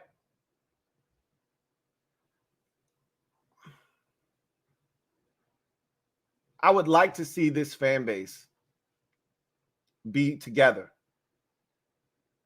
And the only way that's going to happen is if we win. Because if this hire is Dan Quinn, we're going to be fractured all over again. I can assure you of that. Comments like the one I just read from DC Fan 88 already tell me that this could go sideways quickly with a hire like Dan Quinn.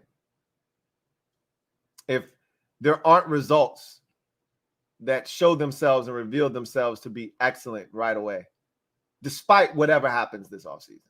We could have an excellent free agency period. We could have an even better draft. Everybody across the board is hailing and praising Washington's 2024 draft class.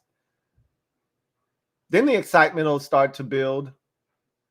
And then if we get to the season and we start 0-3, uh-oh. Here we go.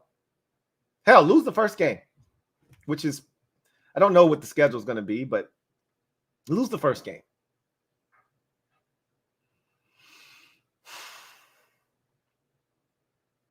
Patience and perseverance is all I'm going to say to you. That's it.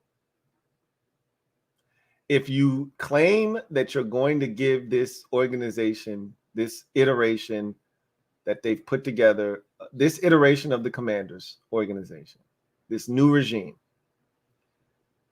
Dream Team Buddha says, whatever they decide, we're going to ride. If that's the way you're approaching it, mean it. Mean it. And then when things start to go sideways initially, don't bail at the first sign of trouble. That's what perseverance is. It's sticking through the tough times.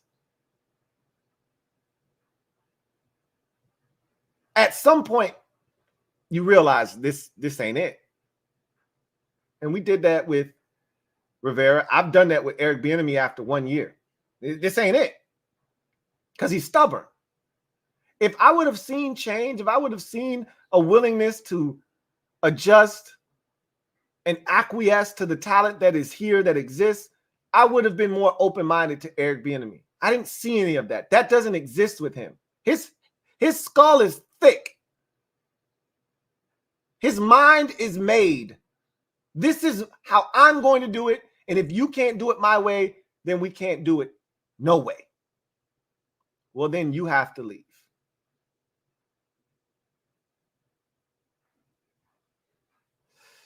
We'll see, Dream Team Buddha. I love the way that sounds. Love the way that sounds. Benjamin Bellamy. Thank you for the super chat. Greatly appreciate you. Thank you for being a member of the MOBB, who writes, Gimme Weaver. Quinn is Rivera reincarnated. I think a lot of people feel that way. No one can tell me otherwise. I'm not going to try to convince you otherwise. Look at their resumes. Mirror image. You got me. My hands are up. I don't know what Weaver represents. I don't even know how I would feel about Weaver, but it's different. It's something new. That doesn't mean it's better. Doesn't mean it's better. Jay Hunter Lee.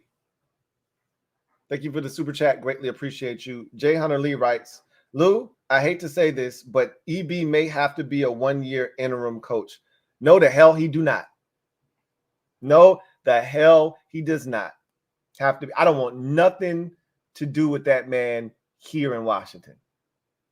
Again, I can't sit through another 6 months of his press conferences. I can't do it. Talking in circles, not saying shit, weird awkward looking smiles. I can't. I can't do it.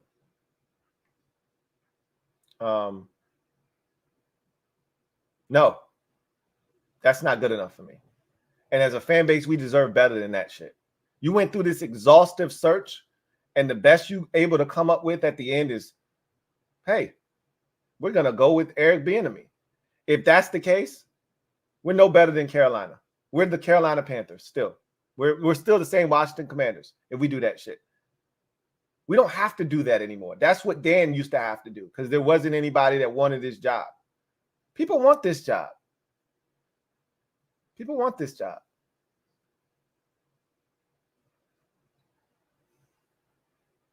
Ethan Dykes. Thank you for the super chat. Greatly appreciate you. Ethan writes, Pete Carmichael, Ken Dorsey, Clint Kubiak, Alex Van Pelt, Frank Reich are all potential OC candidates if we go with the defensive head coach. Who you got, Louie? Well, Frank Reich isn't going to be an offensive coordinator unless he's come out and said, yeah, I'd love to be an offensive coordinator. The man has been a two-time head coach in this league. And after he got fired from Indy, which he's still being paid for, by the way, or not Indy, Carolina, which he's still being paid for, by the way, he said, I think this is my last rodeo. I think I'm done in the NFL. And I think the only thing that could get him out of retirement, if he were to come out of retirement, is to be a head coach. So I'd take him off the list. Ken Dorsey was fired from Buffalo for not doing a good enough job, for not running the football enough. Do you really want to go down that road? No, I'm good on him. I don't know Pete Carmichael well enough. I do know he was in New Orleans with the Saints. I've never been blown away by the Saints offense. My guess would be that he's some sort of disciple of Sean Payton. I'm good. I'll pass. And Clint Kubiak, I'd be open to listening to Clint Kubiak. I know who his dad is, or I believe that's his dad, Gary.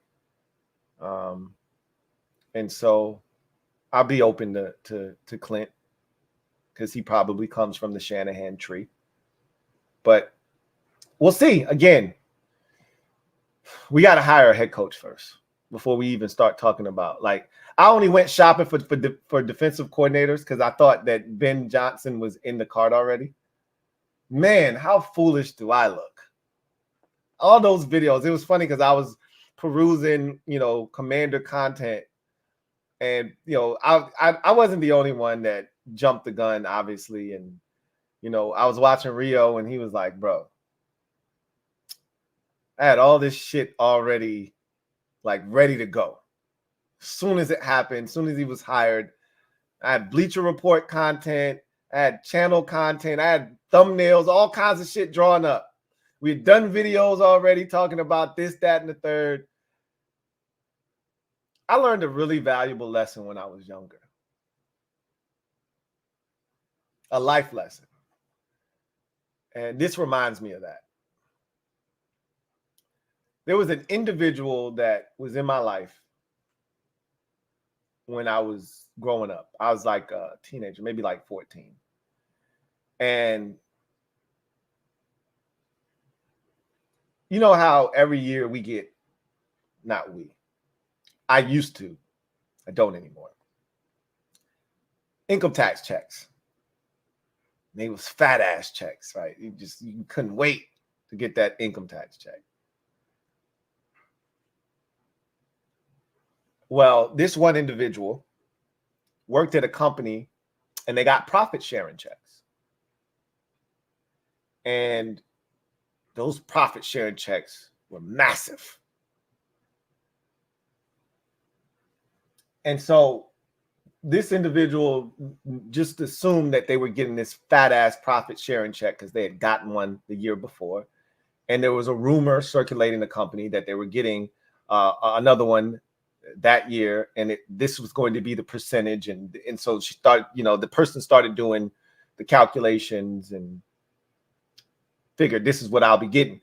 And that person started to spend money that they didn't have, assuming that they were going to recoup all of that and then some. And I watched this person ball out. Ballin'. We fly high. No lie. You know this. Ballin'. I mean, bags and bags and bags of stuff. Purchase here, purchase there. And then that profit sharing check wasn't what she thought it was going to be.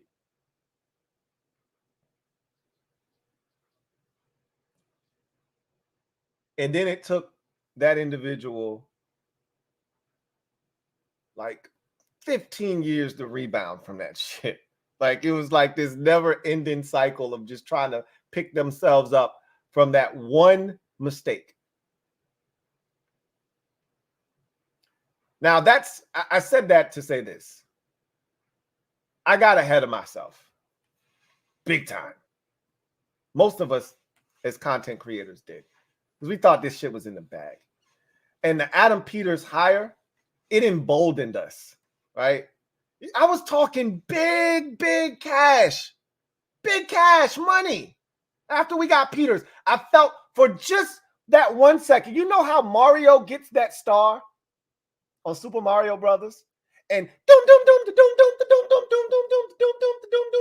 and for that brief second, that 15-second period, he's invincible. You can't touch Mario. When we got Adam Peters, there was this brief 2-week period where I felt invincible. Man, we can do anything. We can get any coach we want. Hey, you. You the next Commanders coach. Hey, you. I got humbled yesterday is what happened. Just like that individual was humbled when they didn't get that profit sharing check that they thought they were getting. I got humbled yesterday. I'm not going to play that game anymore. I went shopping for DCs last week, assuming that we were going to get Ben Johnson as the head coach. I'm not shopping for offensive coordinators yet, even though all signs point to us getting a defensive coach here. There's really no offensive options left. So only one can assume that we'll be hiring a defensive coach. But I just want to see which one, and then we can go from there and start seeing what they decide to do from an offensive coordinator standpoint. But I'm not going to guess. I'm not going to make up a list of guys because we don't know what the candidacy pool is. What pool are they picking from? At this point, I'm tired, boss. I'm tired. I really just want this shit to be over with at this point. I'm ready to move on to talking about free agency. I'm ready to talk about the draft. I'm ready to start watching these prospects. So we'll see what happens. Like literally that list that you put together, there's a name up there that is intriguing, probably outside of Clint Kubiak. None of them move the needle. And Frank Reich isn't going to be an offensive coordinator, I don't think. Not again. I think he's a head coach if he comes back. I think he's done. The man's being paid handsomely to sit on his ass at this point. He's had a hell of a run. He's been in the NFL for over 40 years. He's probably ready to go sit down and enjoy his family. And he said as much. Video channel. Thank you for the super chat. Greatly appreciate you. Double up. Thank you for doubling up the rights. I have no issue rolling the dice with Weaver. I don't either. I wouldn't. I told you, I don't know how I would feel, but I wouldn't be upset about it. I wouldn't be disappointed. I just wouldn't know what we're getting ourselves into, which isn't the worst thing in the world. But what I would need to be sold on is what redeeming quality does he bring here? Obviously, he'd have to be a hell of a leader. Clearly, that would be the advantage because when you hire a guy, you're hiring him because he gives you some sort of advantage. Dan Campbell didn't provide you with an X's and O's advantage. But his ability to bring in guys that were very talented, he was well-traveled, and it had experienced so much in the NFL throughout his playing days and then his coaching career that he was able to assemble a super friends, like literally an Avengers type of staff. Antoine Randall, Deuce Staley, Aaron Glenn, Mark Brunell, Ben Johnson, like Hank Fraley. He put together a hell of a staff. And then he was able to rally the troops, motivate them, motivate the players. He's a hell of a motivator, a master motivator. I saw him, and I love this. After Josh Reynolds' second drop, not the first one on 4th down and 2, the second one on 3rd down that cost him a possession. The first person that greeted him coming off the field was who? Dan Campbell. Patted him on the back, pat him on the shoulder, said, hey, we'll get him next time, kid. Don't worry about it. Most coaches, you get the coldest stare if you don't get a cuss out. Or no eye contact at all. Don't even talk to me. Don't say nothing. Don't even look at me. Nah, Dan Campbell brought that man to the side. Hey, man, we gonna pick you up, kid. Don't worry about it. You'll get the next one. That's his superpower. You hire Anthony Weaver, what's his superpower? We knew what Ben Johnson's superpower was. We know what Mike McDonald's superpower is. What's your superpower? I wouldn't know. Doesn't mean he doesn't have one. I just wouldn't know what it is. Super DB GOAT. Thank you for the super chat. Greatly appreciate you. Thank you for being a member of the MOBB who writes, you're not wrong, Lou. We're excited for EB. We were excited for EB, and that excitement got us nothing but complaints about EB. I'm back in new management. Hashtag new regime. Hashtag HTTC. All right. And there it is. Seahawks to hire Ravens DC Mike McDonald. Finalizing. And once he went back out there for the second day, which is why I brought it up to you guys, I said that's not a good look for us. And I told you what the rallying, what the pitch would have been, and it's an easy one to sell him. Bro, you were always number one on our list. Commanders didn't want you. We wanted you. We can win now. They can't. The pitch was easy. He's going to Seattle. Brace yourself. Brace yourself. Okay? I told you this. I named the video this for a reason. Brace yourself. Incoming.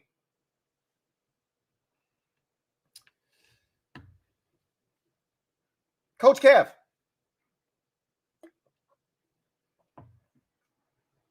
Thank you for the super chat. Greatly appreciate you. Who writes, I ain't gonna front, Lou. This is how things were looking when Zorn got the job. I trust AP, but I still have PTSD. We all do.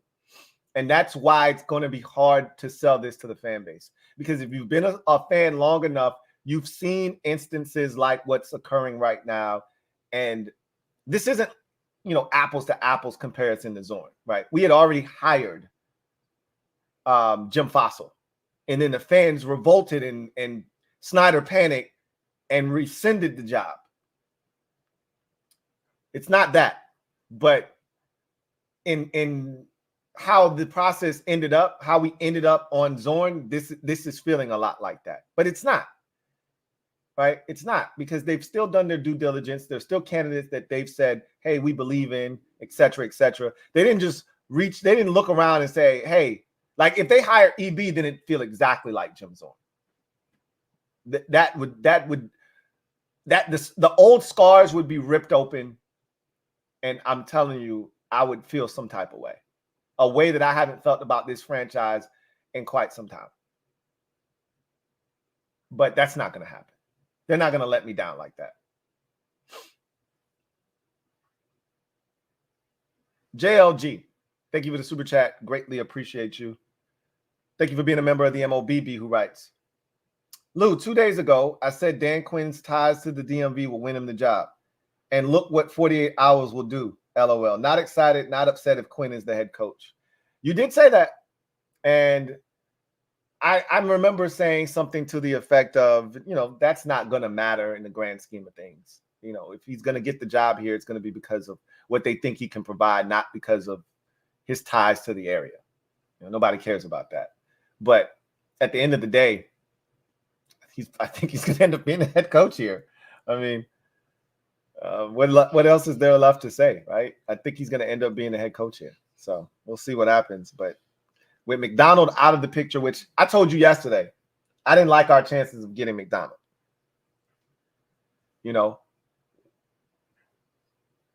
I liked his chances of landing in Seattle much better. And once I saw what I saw today from Tom Pelissero, that he was heading out to meet with Seattle brass again 2 days in a row now. They came to Baltimore, and then he was running it back, going their way. I said, uh-oh, that ain't good. And you saw he's going to become the next head coach in Seattle. So now, then there was one. We're the last ones left. And as a kid that used to be playing basketball at the courts until it got dark, and then all my friends would go home, and I'd have to wait for my dad to come pick me up, and he'd be the last one to come get me. As a kid that experienced that, I know what it's like to be the last one left. This shit sucks. Especially when all the good shit is gone. All the good shit is gone. This is what happens when you wait. This is what happens when you wait. Zoe Life, No Life. Thank you for the super chat. Greatly appreciate you. Thank you for being a member of the MOBB, who writes, Quinn may not win a Super Bowl, but we have to start somewhere, and starts with going to the playoffs. Not guaranteed anything because we suffered. Work starts now. Pretty accurate. You got to start somewhere. And Quinn, I said something that I think is going to end up being my rallying cry throughout all of this. And I said, you need a guy that can coach a young team. He may not be there when you eventually get to where you're going, but you need a guy that can handle a young team. Dan Quinn and his energy and how he conducts himself and the environment that he cultivates, I think that is a perfect environment for a young team. Dallas is a young team for the most part, specifically on the defensive side of football. And look how they performed for him and how they loved him and the energy that he brought. I think he'll be good for this team from that standpoint. Dandrix, thank you for the super chat. Greatly appreciate you. Thank you for being a member of the MOBB, who writes, DQ is the only reason Dallas is any good. Where's that energy? DQ knows Dak and division better than anyone. P.S. Right? He says, trying to convince myself here. Help. No, I mean, all those things are accurate. Without him taking over that defense, look at where they were before he got there defensively, and look where they are after he leaves. Like, they're not 12-5 3 years in a row without Dan Quinn's presence. Don't fool yourself. Yeah, he knows this division very well. He knows Daiquiri very well because he went up against them for the last 3 years straight. But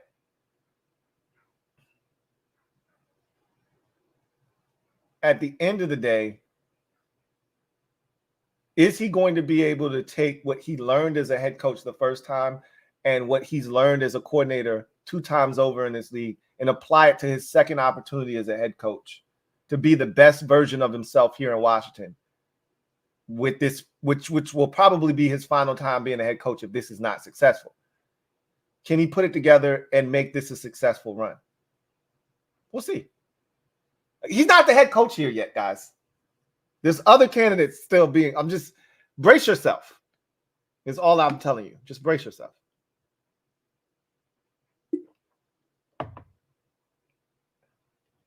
John Perez, thank you for the super chat.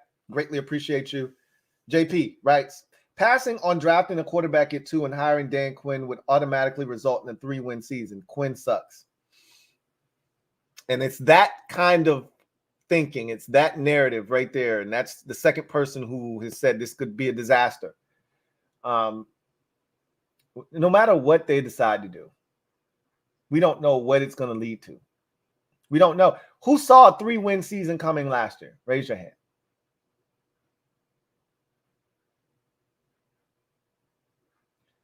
There may be a few hands out there. I don't think there are going to be many. Like, you don't know what's going to happen. We'll see what happens. We'll see what they decide to do. I don't think Dan Quinn coming here is going to impact the decision that they make at number 2. That's on the GM, Adam Peters, and his staff. I don't think Dan Quinn's presence or whomever the coach, if it was an offensive guy, that coach would definitely have some input. I don't think that's going to matter. You would more so talk to the offensive coordinator and say, hey, which one of these guys do you think is a better fit for what you want to do here in Washington? And again, not that would matter necessarily, because you're going off of the best talent, the guy that projects the best to the NFL, and the guy that you think can ultimately turn into a superstar in this league. That's what you're going after. JB3, thank you for the super chat. Greatly appreciate you. JB3 writes, I've seen enough. Bring back Dan and Bruce. I can't. Just Andre, thank you for the super chat. Greatly appreciate you.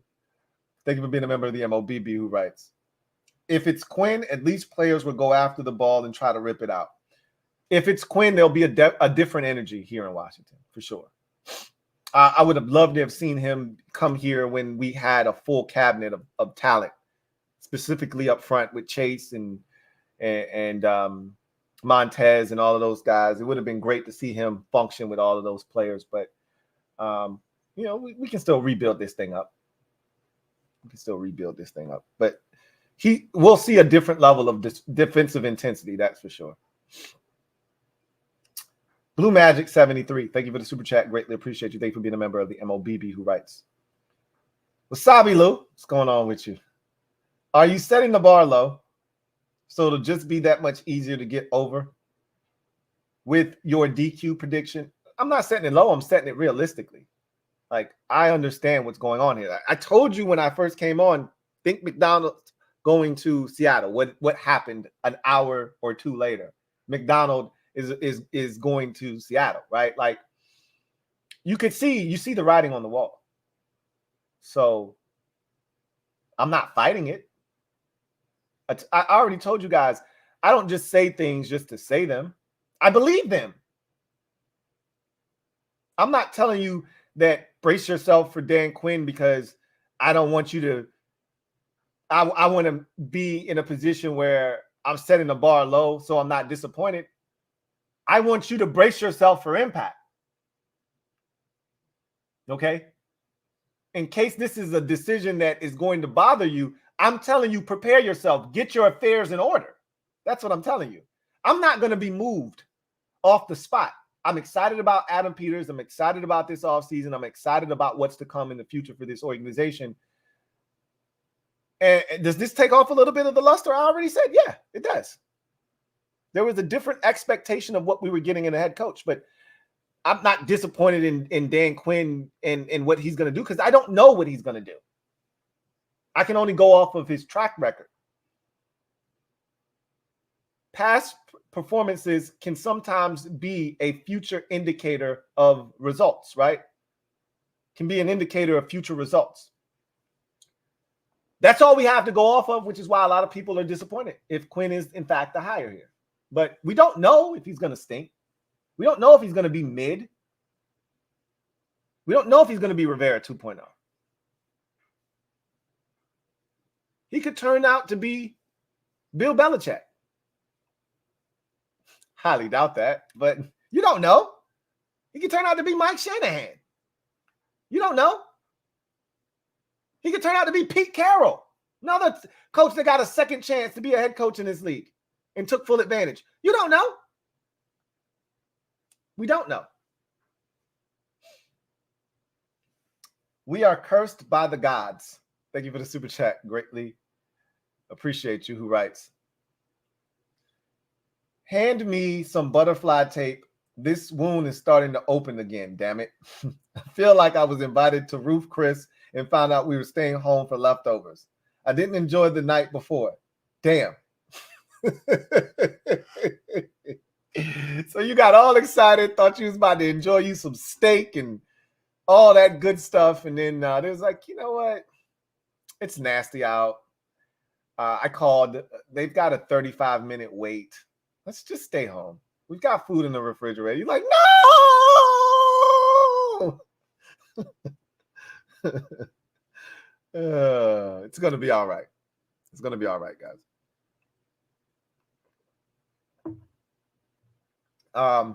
Jay Hunter Lee, thank you for the super chat. Greatly appreciate you. Double up. Thank you for doubling up. All right. Top 5 offensive coordinators.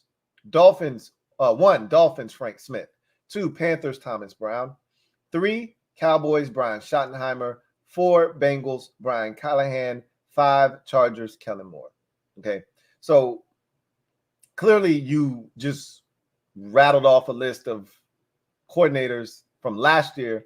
These guys all have jobs already, right? Frank Smith is the only one that doesn't have a job currently.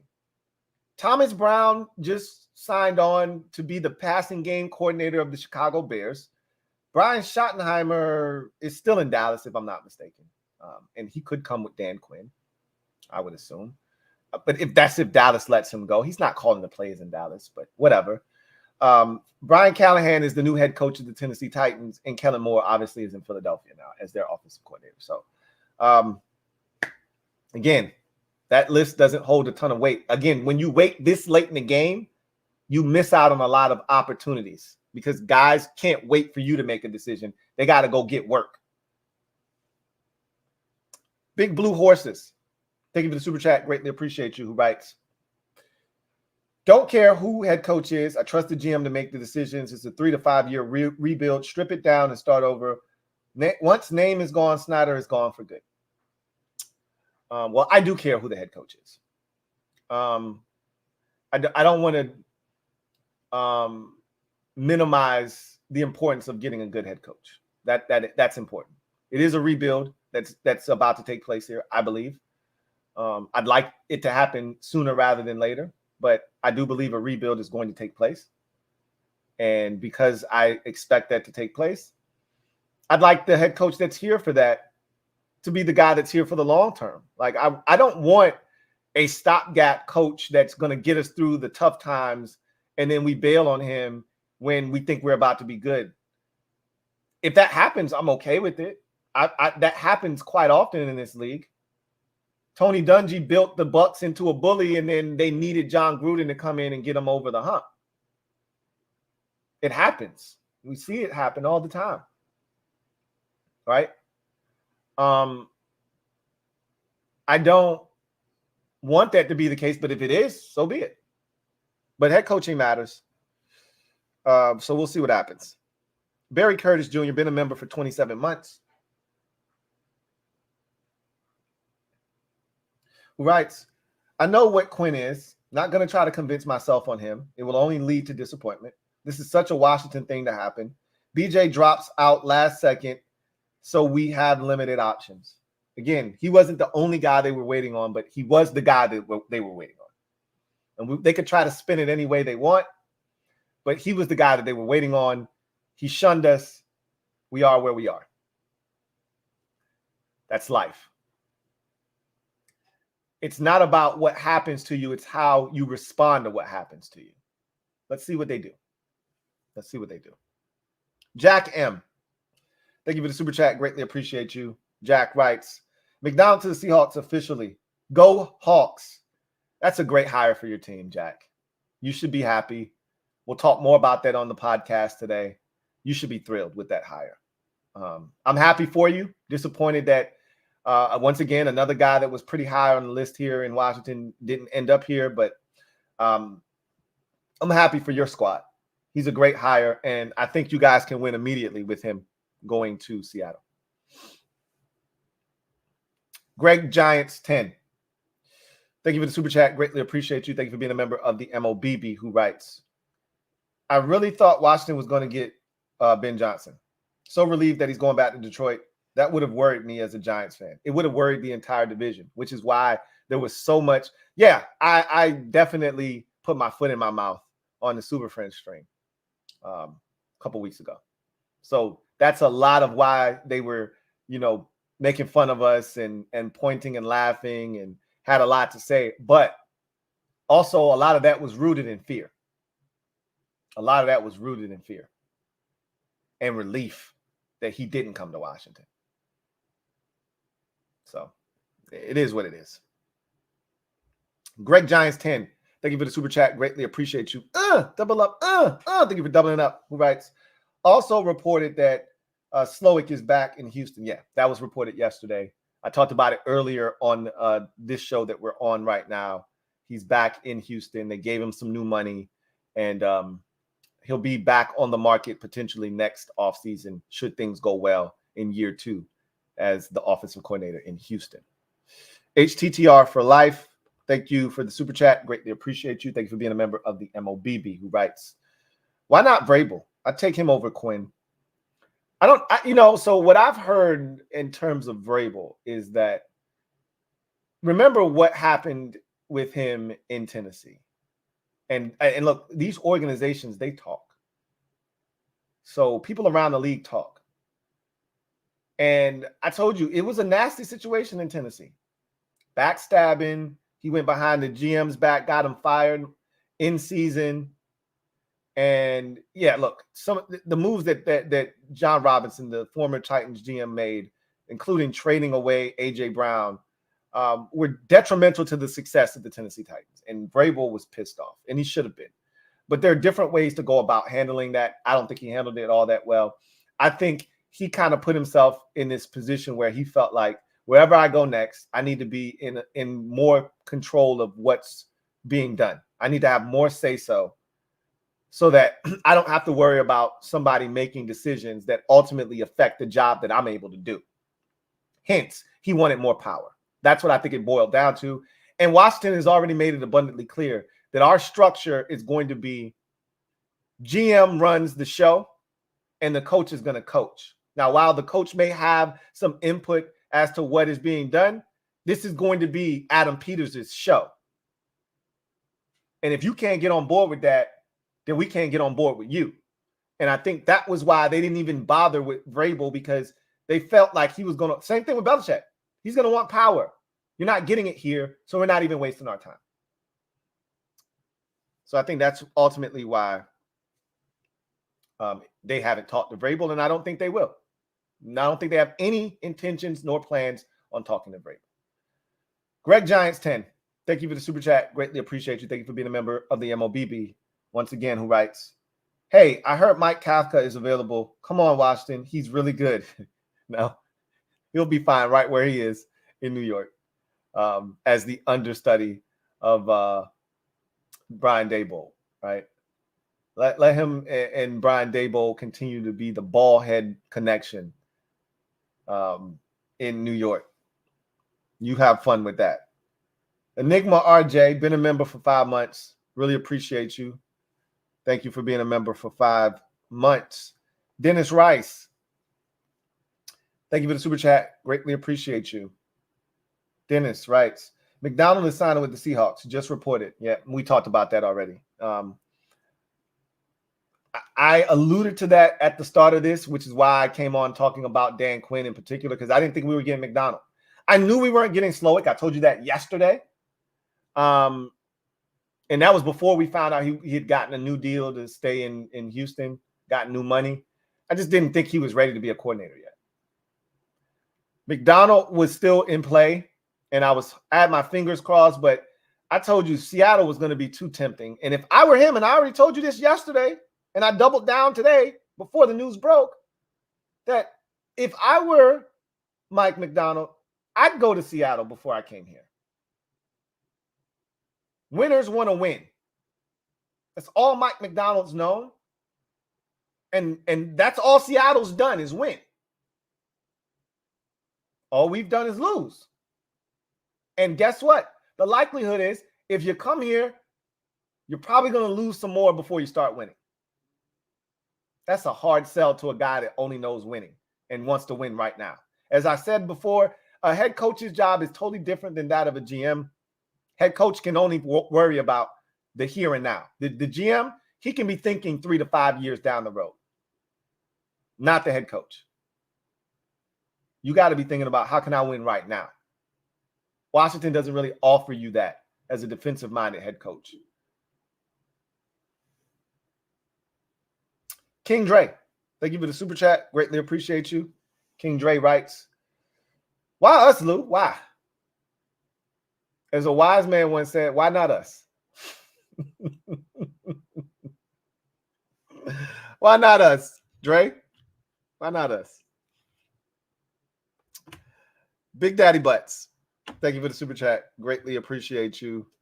Who writes, are there any good college coaches out there good enough to try? No. And remember, we're at the point of the process now. We're not introducing any new candidates to the pool. What we've interviewed is what we've interviewed, and I think we're done now. I said this earlier. John Kahn reported that our general manager, Adam Peters, is about to head out to Mobile for the Senior Bowl to join the staff that's already there. And Martin Mayhew and I forgot the other guy. I don't know why I'm blanking on his name right now, but he's going to join the staff out there, Martin Mayhew and company. And if he's going to join them, that means the search is over. I'd like to think that they already have come to an agreement, a consensus of what they're going to do. And they're going to make that decision here shortly. Today, tomorrow, Friday, possibly. There's no more interviews being conducted. There's no, let's go interview Vrabel or not. No, that the time for that is come and gone. It's over. We got what we got.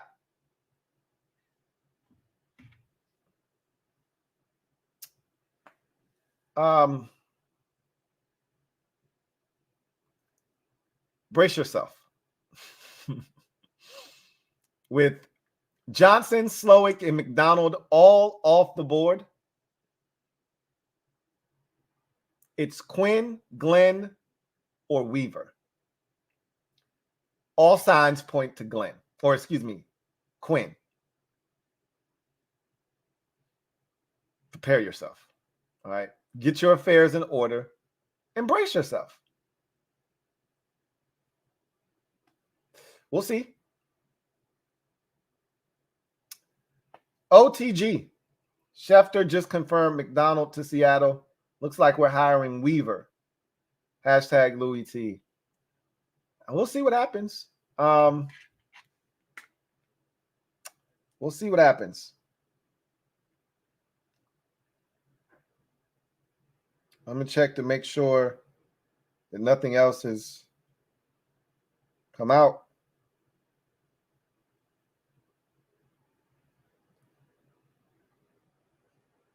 And that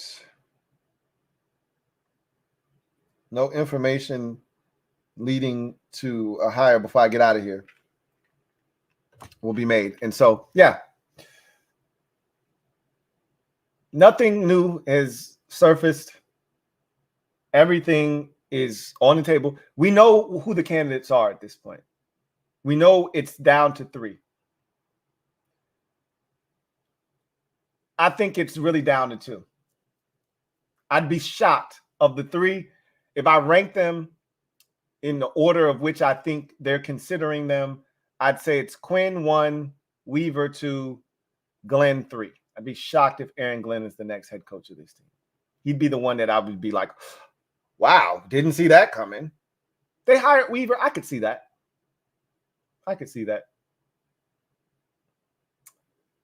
But it all signs point to Quinn right now. So once and for all, I'm going to say this again. Brace yourself. Adam Peters told us he was looking for a leader. Dan Quinn is a leader. Whether you like it or you don't like it, brace yourself. Anyway, I digress. You guys enjoy the rest of your day. I will be back at some point with a podcast, either tonight or later on this afternoon. I'm going to hit the gym. Got a couple errands to run. If I'm able to get back in enough time to do the podcast in the afternoon, then I'll do it then. If I can't sit down, get comfortable, get situated in enough time, more news breaks, and I'm trying to gather information, and I can't hit the timing in which I want, then we'll do it tonight. But right now, the goal is to try to knock it out this evening, this afternoon, into the evening. So we'll see. But now it's just us. One is the loneliest number that you'll ever do. Number. It's just us. This game of musical chairs. It's just us. We're the only one without a seat. So we got to go find us a seat. That meme that Derek B sent me all of a sudden has taken on greater meaning. Hey, Derek B, you know which one I'm talking about.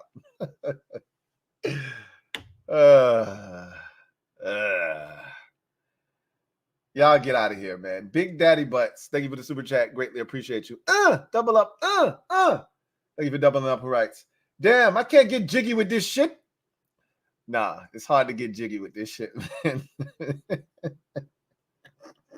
It's hard to get jiggy with this shit, but we're going to make the best out of this situation. Whatever ends up happening, we're going to make the best out of it. I guarantee you that. I guarantee you that. Swaggy P, thank you for the super chat. Greatly appreciate you. Thank you for being a member of the MOBB who writes, I'm going to keep my mouth shut on who I want as the next head coach because everyone I want goes elsewhere. Well, guess what? There's nowhere else to go, Swaggy P. So you can make it abundantly clear and publicly known who you want. There are no other jobs. We're the only one left. So they can't go anywhere else. They could go back to where they are, or they could turn us down. But I don't think that's going to happen. It's hard to get a job in this league. And the three candidates that are up for the job, if they're offered the gig, are going to take it. So we'll see what happens. Y'all enjoy the rest of your afternoon. Cheer up. Put a smile on your face. Put a smile on your face. We'll be all right. We'll be all right. You guys are acting like something catastrophic has happened. Nothing bad has happened. Relax. We're fine. We're fine.